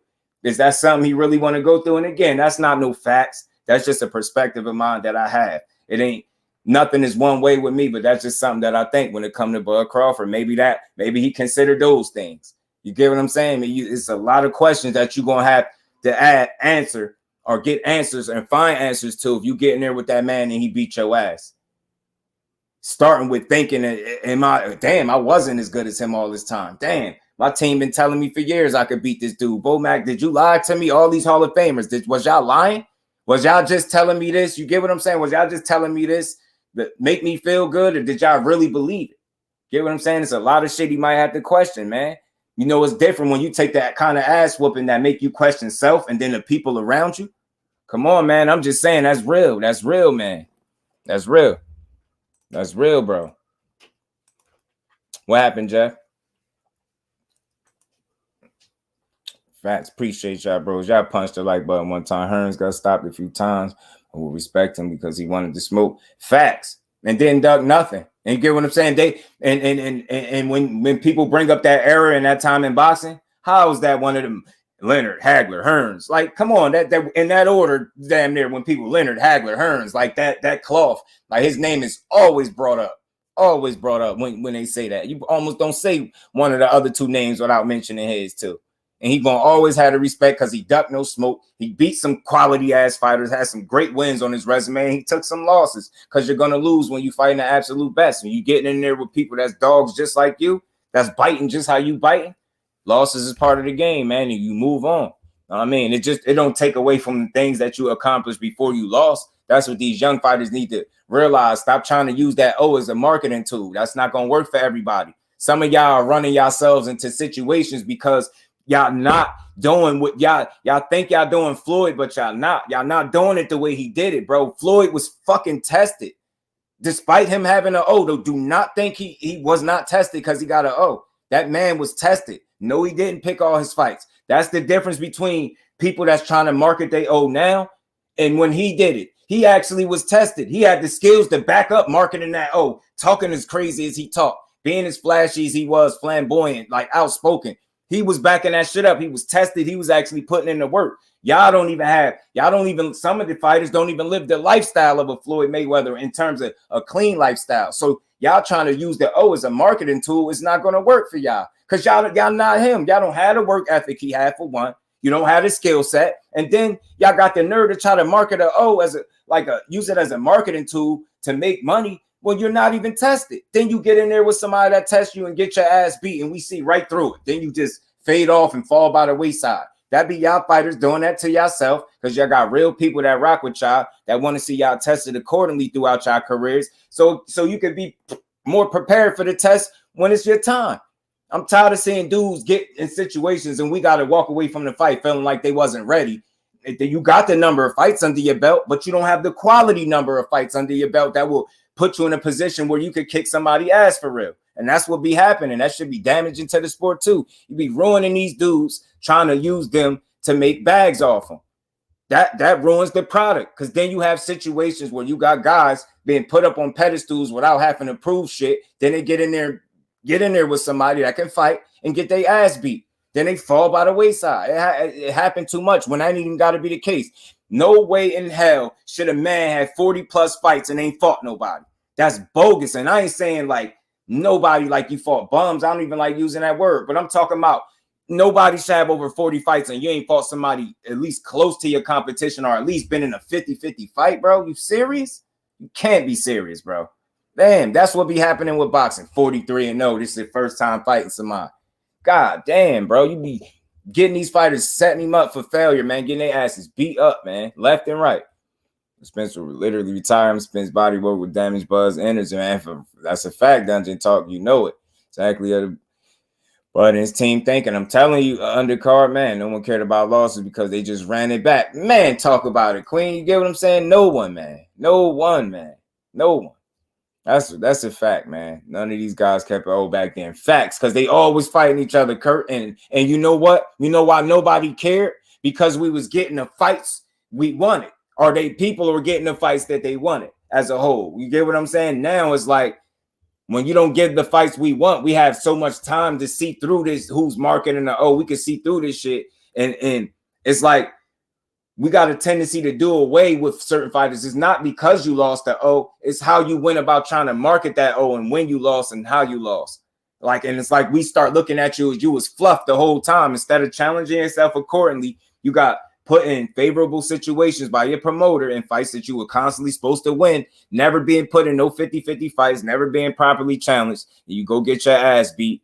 And now fans jump shit. That's because we see through the bullshit, man. Y'all got to stop putting these fighters in positions to get their ass beat. Know what I'm saying? Salute to the queen, man. Berlanga, Zordo, Jamie, and Bud. You get what I'm saying? And Bud is like the exception of those guys because the difference between them, all them names, he's a much better fighter than the other three guys mentioned. He got all the tools. He got all the tools.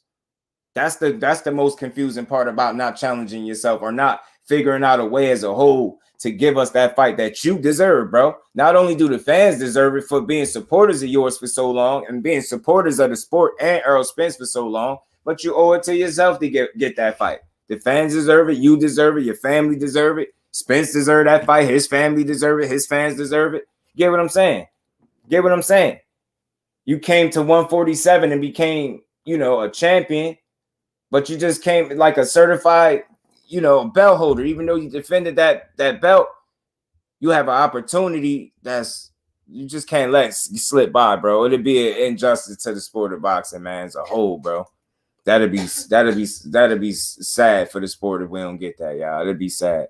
But it's just a champion. I'm telling you, you want to be a great, bud. You gotta think he got an opportunity to prove all of these legends right. You got an opportunity to prove all of these legends right, bro. You got an opportunity to prove all these people right.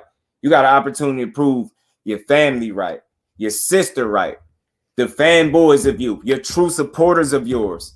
You get what I'm saying? You got a chance to prove, well, you don't have a promoter, but you get what I'm saying? You got a chance to prove your coaches right, the fighters that you train with fight.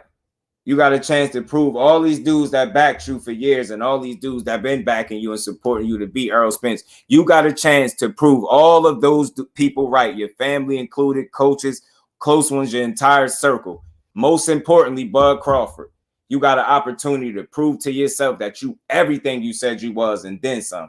Because if you beat Errol Spence, to me, in my opinion, you will be everything you ever said you was and then some. And that's just how I look at that. So you would be a fool to let that fight slip by, bro. So we'll see how this year play out, should I say? Because with a fight like that, I guess it's safe to say we're gonna have to see how this year play out. You know what I'm saying? Back then, I didn't want belt they was fighting for. I just knew Sugar Ray and the Hitman was fighting. Oh, you didn't know what belt they was fighting for. You just knew, right? And that's why the belts. That's why I asked you. I did a different live, and I appreciate the fellas that came up and added some input to get this conversation rolling. But yeah, the belts matter in situations. You get overall, do they matter? Yes. You get what I'm saying? But I ultimately gonna feel like it's the fighter that's gonna give the belts the value, not the other way around.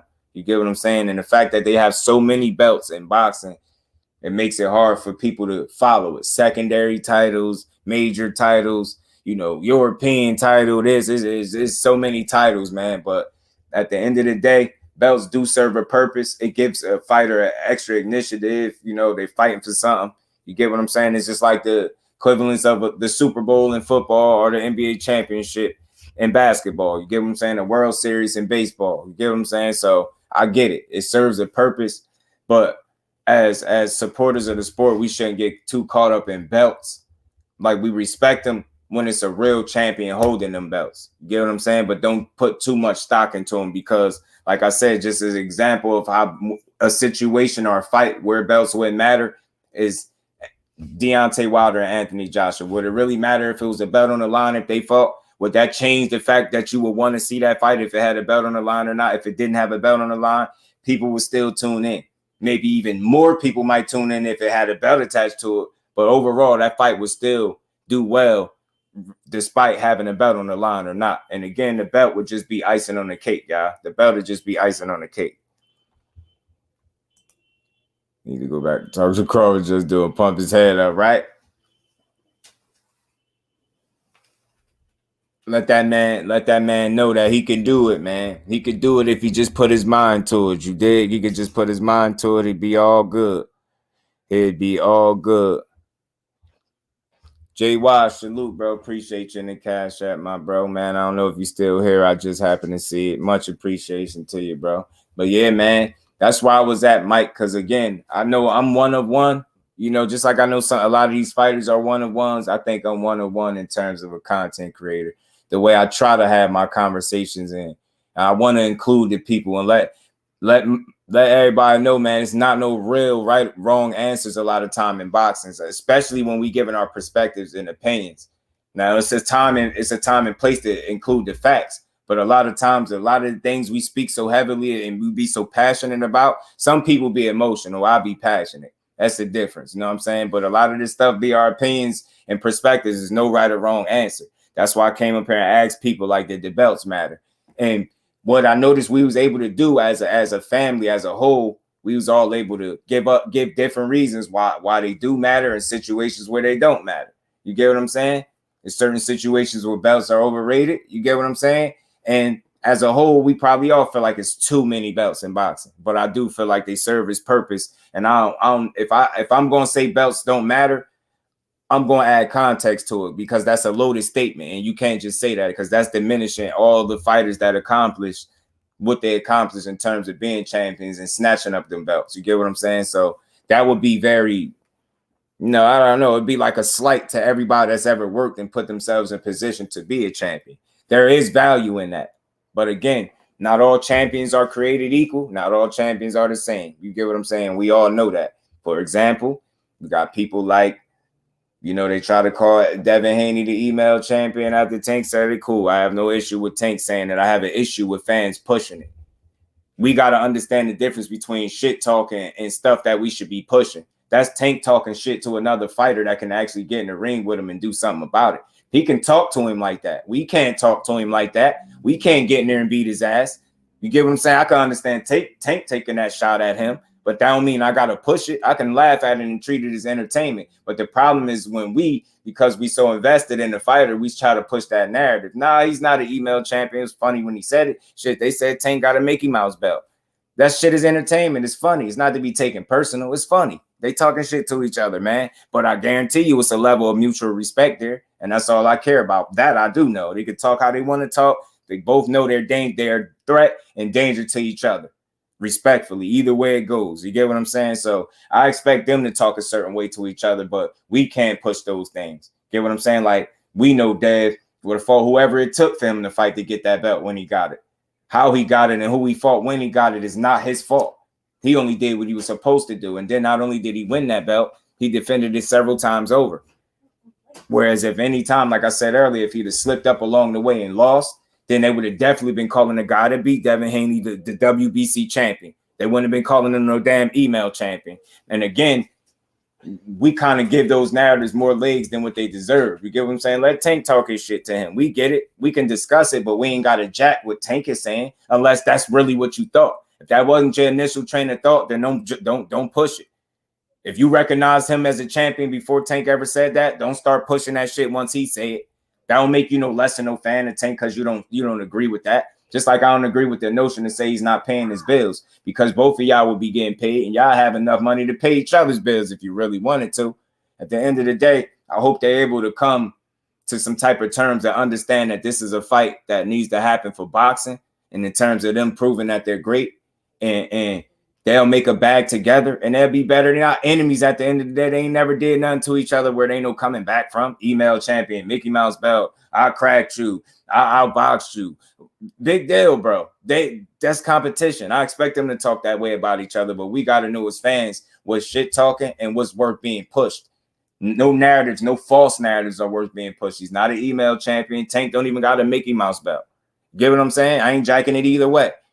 Y'all both earned y'all straps respectively. Now, is one more important than others? Major titles over secondary titles? Absolutely. That's just the pecking order. That's the natural order of things. That's not a slight to Tank. That's just what it is, right?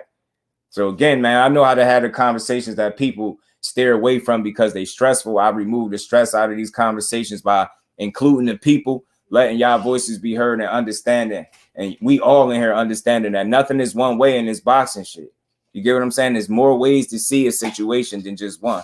And we was able to do that. You get what I'm saying? Examples of how belts do matter, don't matter, overrated, too many belts. Like we went on and on. Not one fighter got tore down, disrespected, slighted. You get what I'm saying? It's a way to have conversations responsible. And again, everybody not going to have my approach because some people are just more naturally aggressive with having conversation. And I think a lot of times more people care more about being right and not wanting to be wrong more than just having a good conversation. See, that's what makes me different than everybody else. I don't care about being right or wrong. I'm not going to sit up here and say a whole bunch of wrong shit, but I don't sit here and build with y'all just to feel like I'm more right than y'all are. I include everybody because you could sit here and logically type something in my chat and tell me what you think. I'll be disrespectful to disregard what you're saying because it don't line up with what I think. Get what I'm saying? You can't have a conversation where it's like something loaded is, does belts matter?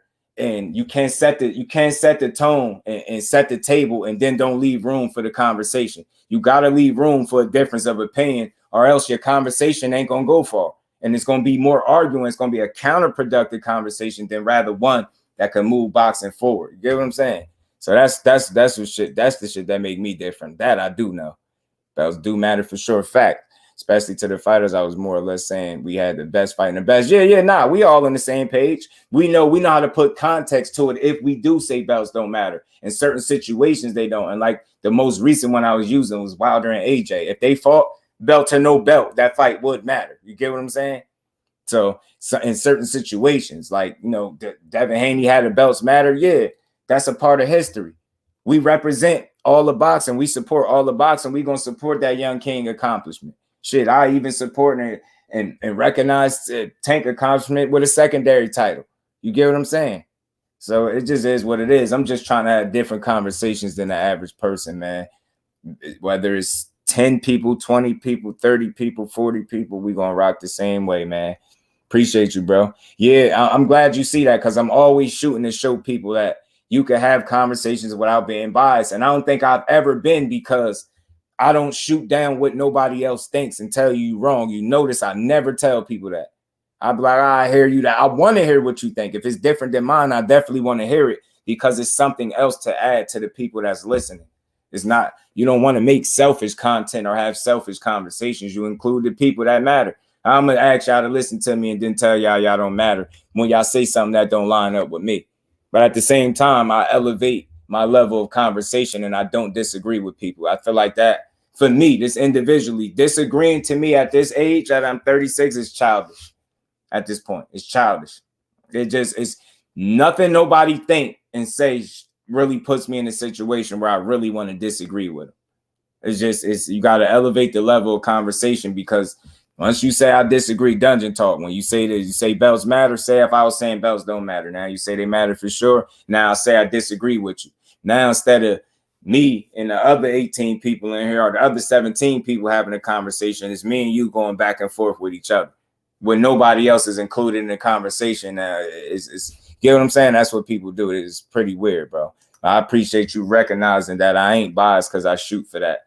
And it's easy to do. You get what I'm saying? You just don't be a fanboy for no fighter. You don't back up bullshit. You don't make excuses for fighters. You hold them accountable, and you hold them to their word. And that's just that simple. And then you demand the best fight and the best. And you don't come up with situations or, help push false narratives that put boxing, the powers that be, in more of a position to have a stronghold on not giving us the fights we want.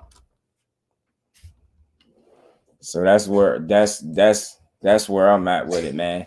This boxing could get a lot better than what it is if people just hold themselves accountable, move accordingly, fight the fights that's necessary to fight, and just keep it pushing. You get what I'm saying? Just keep it pushing.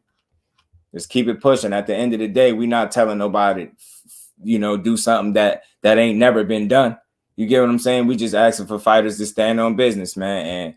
And that's what's important in boxing. That's how you're going to get the good fights. And again, part of getting the respect from these fighters, man, when we do have these conversations, is having them in a way that they can be understood, where they can hear how we think and understand that, look, man, we paying attention. We just want to see y'all in there with the best. If y'all in it to be the best, that's what we want to see. You dig what I'm saying? So again, I'm always going to say our voice do matter, because our dollar damn sure matter. You get what I'm saying? So your voice matter as well, man. You know what I'm saying? Got to demand more from these fighters. 2023 is really going to be the year of, just standing on business. And if not, then people being held accountable. It's two ways it's going to go this year. You either going to stand on business and be recognized for it, or you're going to be held accountable for just talking and not being a man of your word. You know what I'm saying? But you won't be tore down as a fighter, but you will be held accountable, man. And again, I feel this strongly about it, because we all know we go to fights, we pay for fights, all this stuff. So when you feel like you spend your money, you feel like you should be able to have a respectable opinion on a fight that you want to see. You get what I'm saying? You want the people listening in, whether it's a boxer, a trainer, a promoter, whoever, you want them to respect your platform, your voice, and what you stand for by having the conversations the right way. I ain't never gonna get up here like I got all the answers, because I don't. I'm never gonna sit up here and talk like I got all the answers, because I don't. But we together, we gonna get them answers. If I don't got them, somebody else in here is gonna have them. So either way, we gonna get to the bottom of it. You know what I'm saying?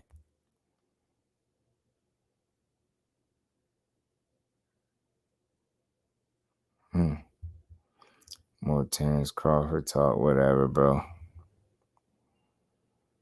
Moving on up. It's still on that Devin Haney wave, man. Salute to Devin Haney, man. Salute to Devin Haney. Salute to boxing. Salute to all the undisputed champions. Salute to all the real champions. That's move. Salute to all the fighters that don't have belts and are not champions, that move like champions. That's why I call fighters champ, even though they don't have belts, because when you carry yourself and behave like one, I'm going to call you a champ. You know what I'm saying? Rome, what's good with it, bro? Appreciate you pulling up. How you feeling? Belts matter because that's what history will remember. 50 years from now, we're going to care how much money you made. And then, like, say, for instance, right, you ain't hear me say that exactly in those words, right? Now, say if I told Rome, nah, bro, I disagree, Rome. Nah, bro, nah, belts don't matter, yo, because, nah, really, you know what I'm saying?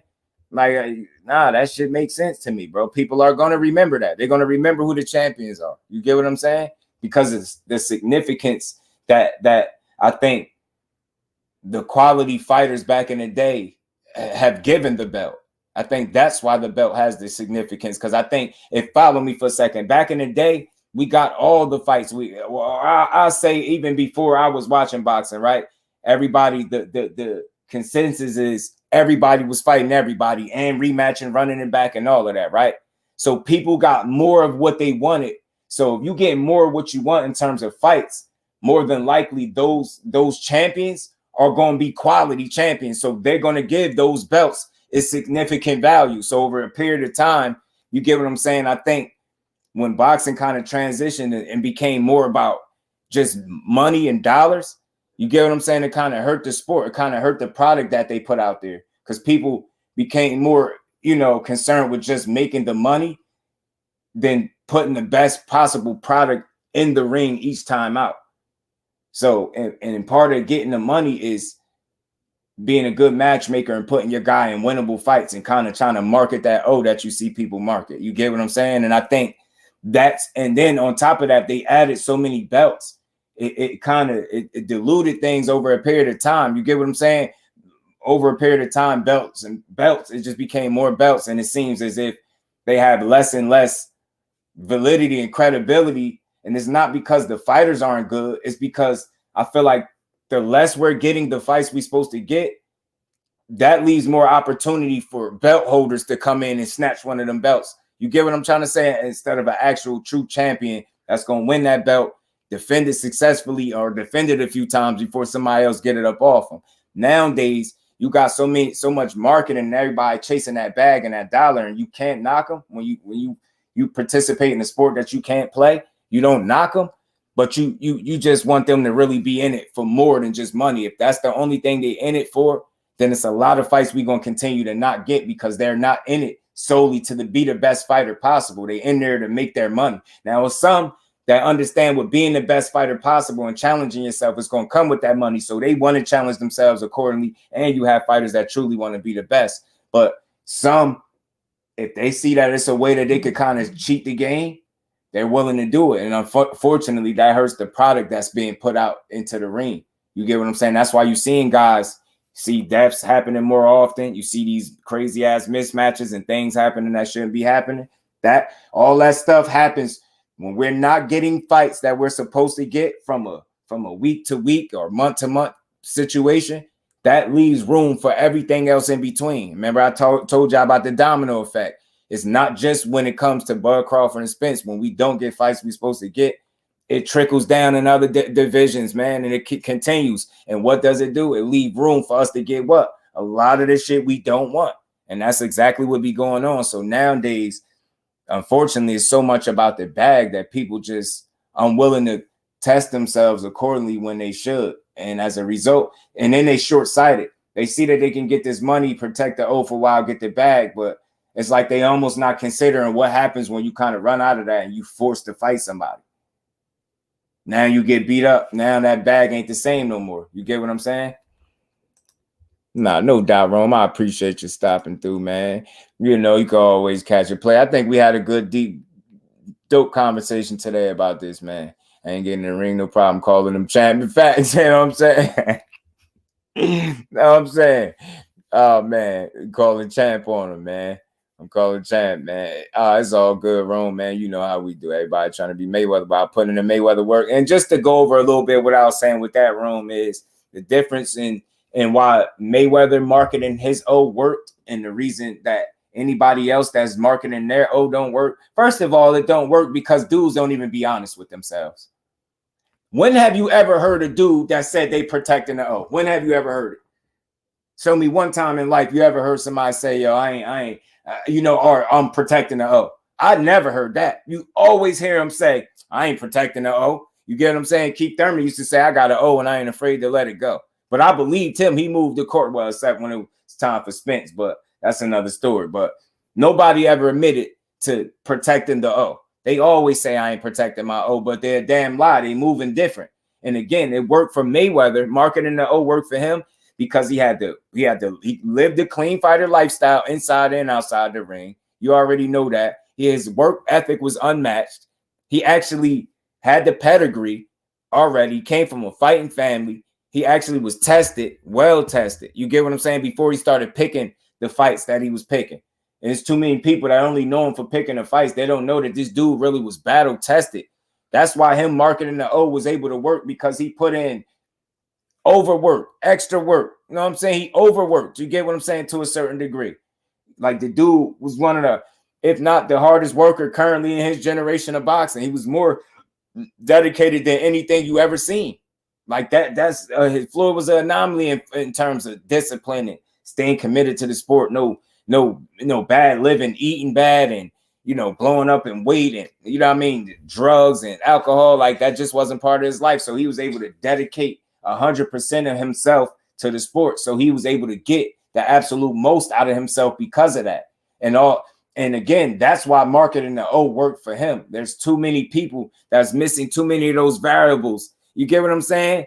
That's going to allow that O to be successful the way it was for Floyd, or for them to market it the way Floyd did. And you got to think, he did it fighting way better competition than a lot of these dudes are fighting. That's the part they keep missing. Y'all don't live like him. You don't work like him. You get what I'm saying? Y'all not skilled as he is. You don't have the pedigree that he had. You get what I'm saying? He's a one of one. Like, and you got dudes that don't live the lifestyle right?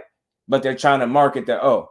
They ain't really tested themselves accordingly, but they're trying to market the O. And that's why they're able to get away with it for a while until they don't.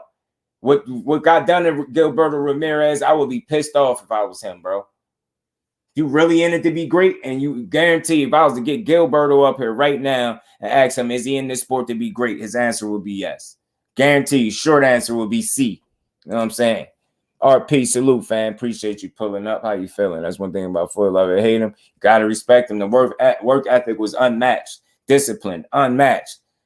You see it all the time. These fighters lack discipline. They don't have nowhere near the kind of discipline that they need to succeed at the level that they expect to succeed at. So think about it. They lack the discipline, the work ethic. You get what I'm saying? The natural God-given skills, because Floyd ain't just talented. He's God-gifted. It's a difference, bro. He ain't just talented. He's way past. He's beyond talented. Dude is God-gifted skills like he was born to box, bro. So you get what I'm saying? You're going to have his father, his uncle, some of the best trainers, to bring the absolute best out of him. Get what I'm saying? It just was different. He had a complete package. And I ain't going to say he had no trials and tribulations. We all know they ain't nothing 100% smooth, but he had what it took to be successful at the highest level, but he had the discipline to compete at the highest level and be successful and win time and time again. Like, you got more than half of this dude fights was championship fights. Like, you get what I'm saying? You just never seen nothing like it, man. And again, these dudes market this O, but they just lack so many necessary variables to make that a successful trend for them. It just is not going to work. And that's another thing. They treating it like a trend instead of doing what works best for them. What worked for Floyd is not going to work for nobody else but Floyd. And that's something I wholeheartedly believe in. I don't care how close somebody come to it is not going to be duplicated the same way. What Floyd did is not to be duplicated. I don't even know why you would try to. You get what I'm saying? Because to be honest with you, that would be selling yourself short. Won't you try to exceed him? Even though that would be difficult, but I could respect that more than you trying to be like him or do what he did. What he did worked for Floyd. You see the difference between Floyd and a lot of these other dudes who he knew who he was and he knew what worked for him. And as far as he was a lot more quiet and more humble early on, I feel like the media created that monster by never giving that man his just due. And it created the monster that the people seen, the Money Mayweather, flashy and talking crazy and nobody could beat him. They kind of created that monster by not giving that man his credit. And it started with the Olympics when they robbed him out of a chance to get a medal. You get what I'm saying? Or get gold, should I say. So different. Floyd is a one-on-one, the anomaly in the sport. Fighters nowadays, they need to focus on being the best version of themselves. The only one-of-one is them. And they need to focus on that and do shit that work for them, not what worked for Floyd. I can't stress that enough. Floyd is props. He was always in shape for like 20 years, man. Yeah, facts. Like the discipline is unmatched. And a lot of these young dudes, they take too much time off. They don't even be nowhere near as active as Floyd was. None of these things. It's a lot of different layers that would prevent them from continuously being able to market that and actually not just market it, hold on to it. And hold on to it respectfully by beating people that's really going to challenge you. It's just different. These young fighters, they don't know, man. It's different, man. It's different. Floyd is a different guy, man. Just get in there and do you. That's why I like Shakur Stevenson. He get in there and do him. That's why that's my absolute top favorite fighter. That's not meaning I only got one favorite fighter, but that's my absolute fighter that I rock the hardest with and vouch for. And I don't care what nobody say. I'm rocking with him until you show me you could beat him. People want to see the success and fighters included. Yeah, they only see the success. And it's unfortunate because, and it's weird a little bit, RP, because you feel like even the fighters, we know you're not necessarily seeing all the work that he put in, but you should know what's required in terms of the work put in to be successful at any level in terms of boxing, a combat sport, let alone at the elite level where Floyd is at the top level. You gotta at least expect that. You know what I mean? This is one of the hardest work. And that's the thing. If you want to try to market cool, but you better know what comes with that. If you want to try to do it the Floyd way, you better understand what work he actually put in on and what allowed him to be successful while he marketed that. Starting with the work ethic discipline. I can't stress it enough. That shit will not work. You will not see that work for another person. I love Floyd the fighter. Yeah, I love Floyd the fighter. Nothing like him. Yeah, nothing like the guy outside the ring. I get it. I feel like that too. And that's my absolute favorite fighter. I mean, you got Tyson got me in the boxing. That's my favorite heavyweight of all time. Tyson and I got Wilder. That's two of my favorite heavyweights of all time. Floyd is absolutely one of my favorite fighters of all time, hands down too. I mean, and I got my young Jersey boy Shakur Stevenson. That's definitely one of my absolute favorite fighters to watch today, man. Work ethic. Again, he lives the fighter's lifestyle inside and outside the ring. His work ethic is unmatched. His confidence is on another level, but he puts in all the necessary work. He continues to mature, get better from fight to fight, improve, and just show you why he belongs. You know what I mean? So that's really a real one. That's why Kobe's all-time great. Outworked everyone.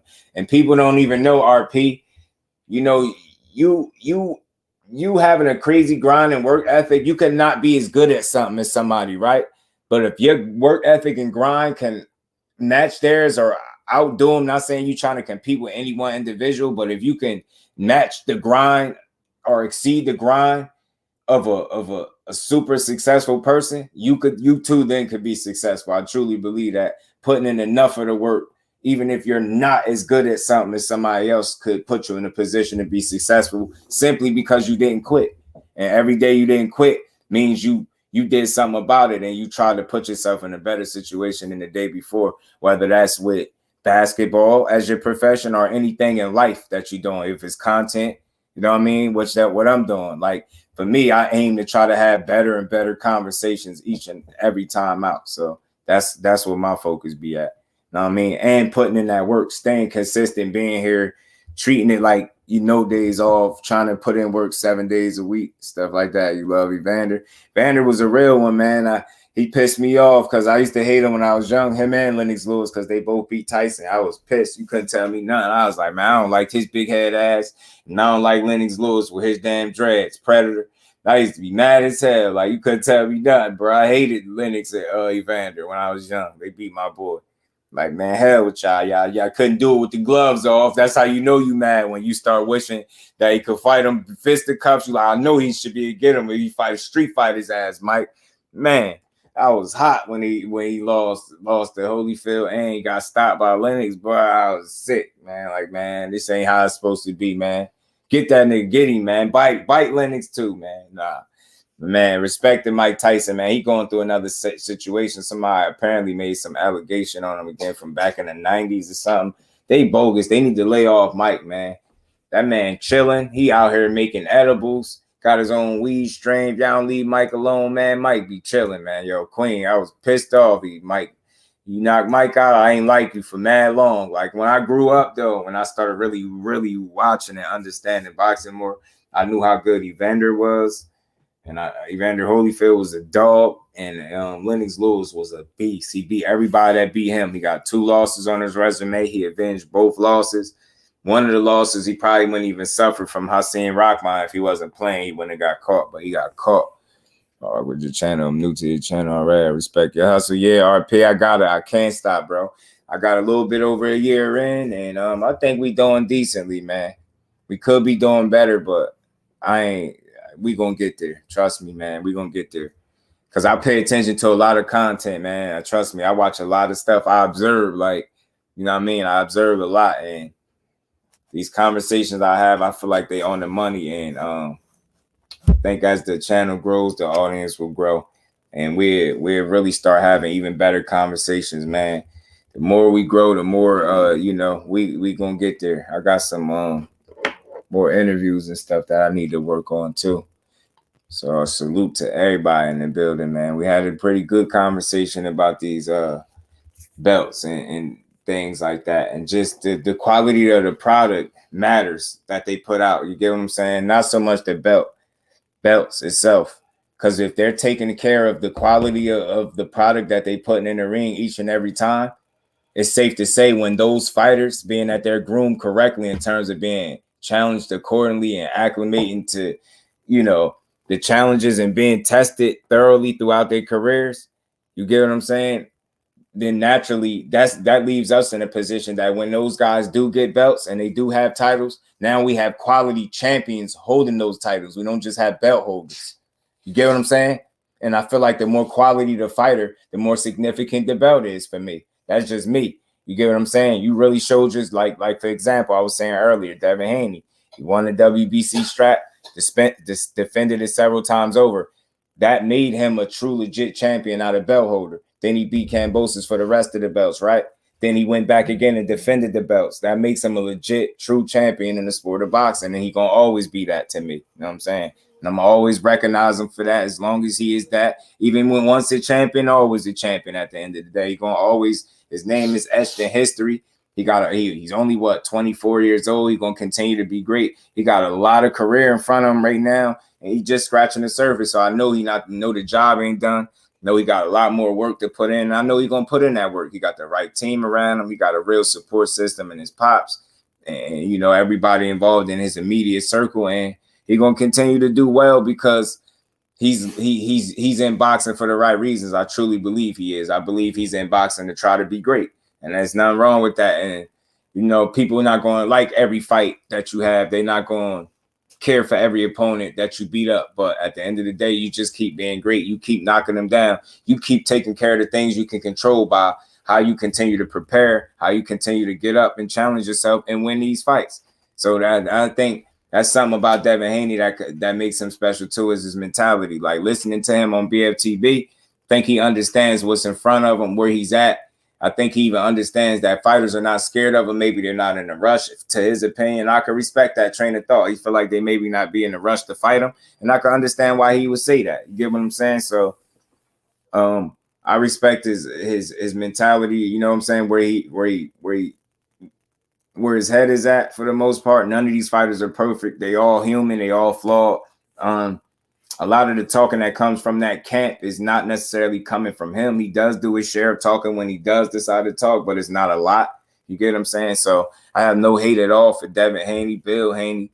You know, I rock with everything they got going on. I rock with boxing as a whole. I like what Calvin Ford is doing with Tank. I like what Tank is trying to do with GTD Promotions in his career, taking it in his hands, how people told him to, like not realizing that might be harder to do than what some people may think, because you know, it's easy to say, well, won't you get away from him? But that is the same dude that put you in position. You'll never know what kind of demons or battles Tank could be going through mentally. Like, damn, if I separate from this dude, do it look like I'm ungrateful? You get what I'm saying? And my career going, am I going to be able to do this without him? Because I've had him there the whole time. You get what I'm saying? It's some real conversations that you can have about that conversation that people not willing to have because they too emotional. But that's real things. You never know what he'd be battling, going back and forth in his head. Like, yo, should I leave? Should I stay? Like, he did do right by me. You get what I'm saying? Should I try to push GTD Promotions and move out his light? Is it going to be all good? Is it going to try to blackball me? Is they going to try to stop me from being great? I'm not saying none of that is the case, but I'm saying those are real possibilities. You know what I'm saying?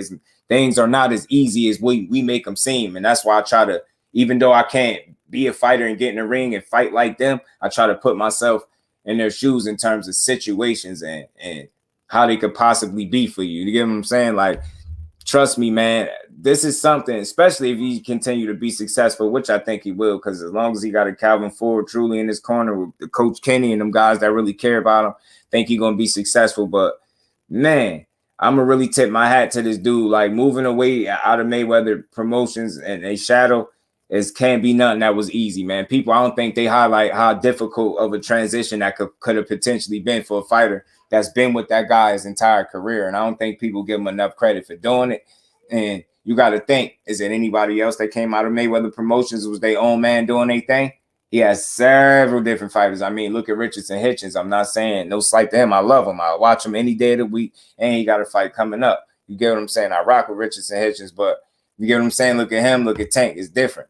But they believed in Tank. They invested in Tank, not so much Richardson Hitchens, so I can understand that as well. But at the end of the day, man, boxing is in a good place, I believe. I think we got a lot of talent that needs to be molded and challenged accordingly, taught properly. You know what I'm saying?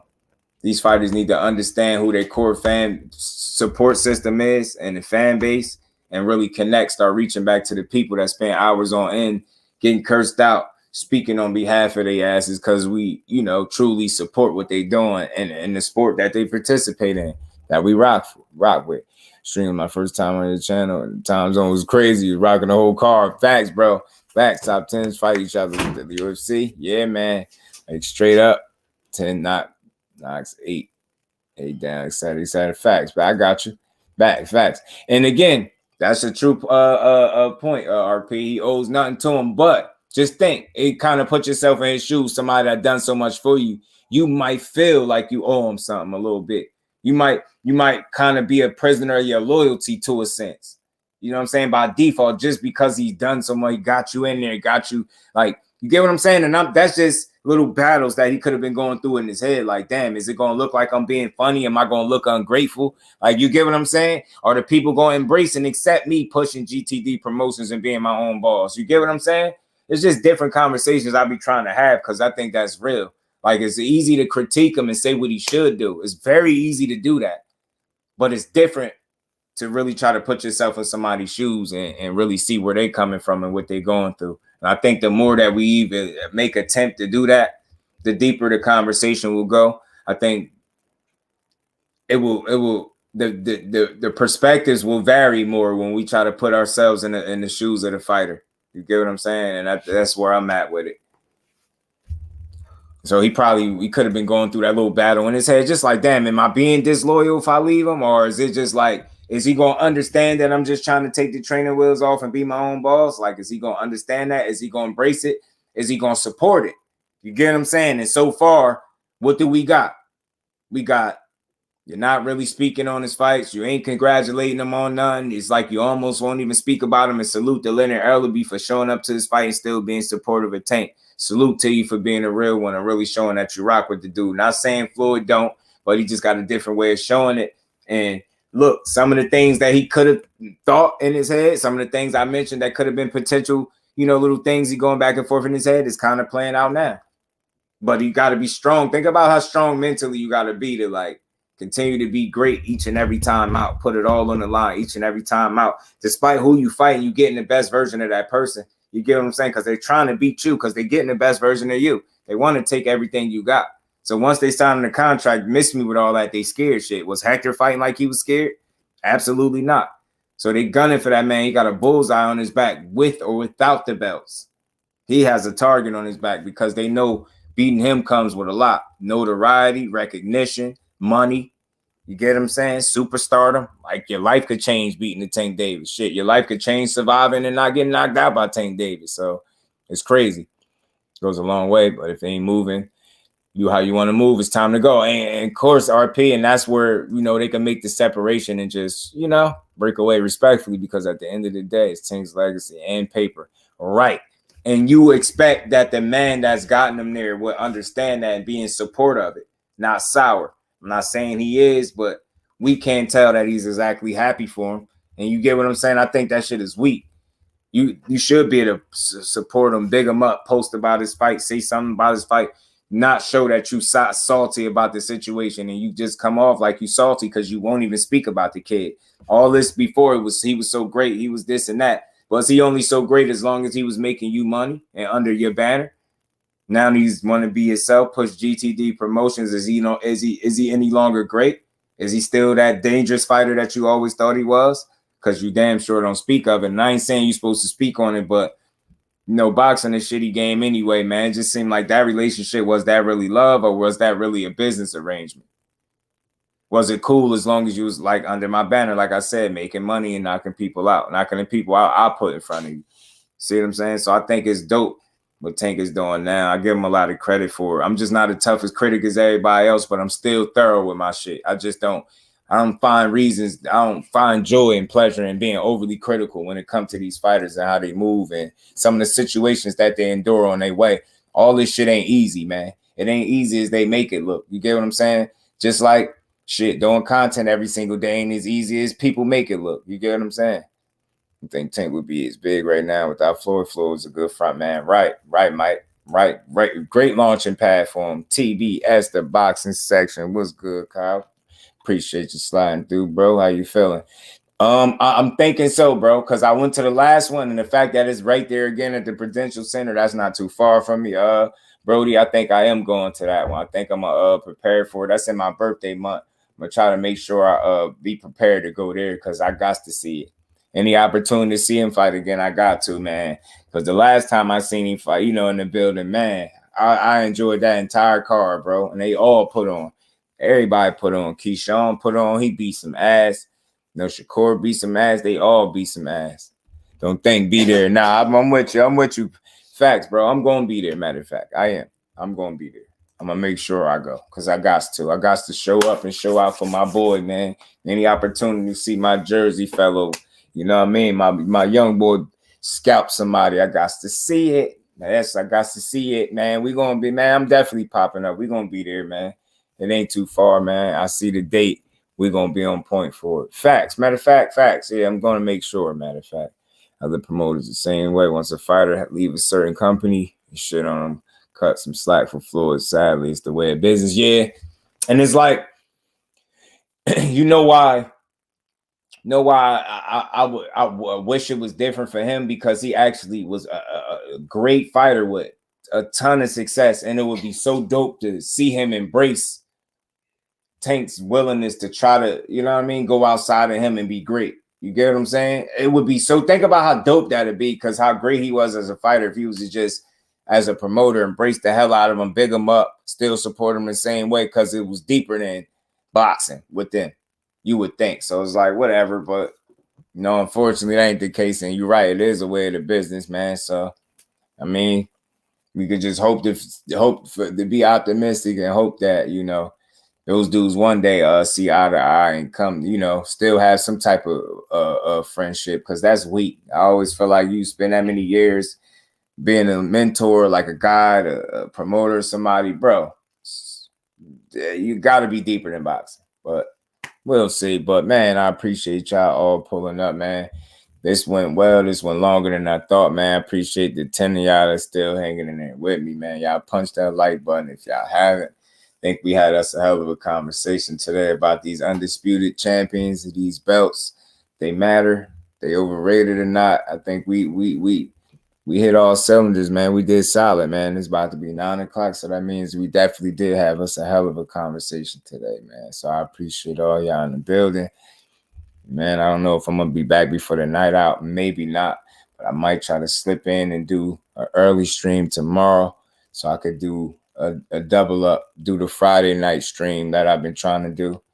And I might do a mini marathon tomorrow, depending on how I work this out. But I'm gonna try to make it work because I got some stuff we could discuss for sure. I got some more interesting topics, man. I even got a thumbnail for like better mentor, but it was like, it's crazy because Canelo and Ryan not together and Floyd and Tank ain't together, but Shakur is still cool with Crawford. But it's still a situation where it's still a conversation that could be had in terms of who was the best mentor and why for each of those fighters when he was the mentor. You know what I mean? Still got the top 25, under 25, so we got to figure that out too, man. I got to hit the fellas and see when they want to chop up on that one and build on that. And we going to get on that. But, man, I appreciate all y'all sticking with me for this almost 3.5 hours, man. Appreciate y'all sticking through. Salute to the family in the building. Salute to my TWT family in the building, man. We rocking, man. Y'all know my slogan. We ain't here to break the news. We here to have a conversation. I think we had a hell of a conversation today, family. And with that, we going to get up out of here, y'all. Peace to the fam. We out.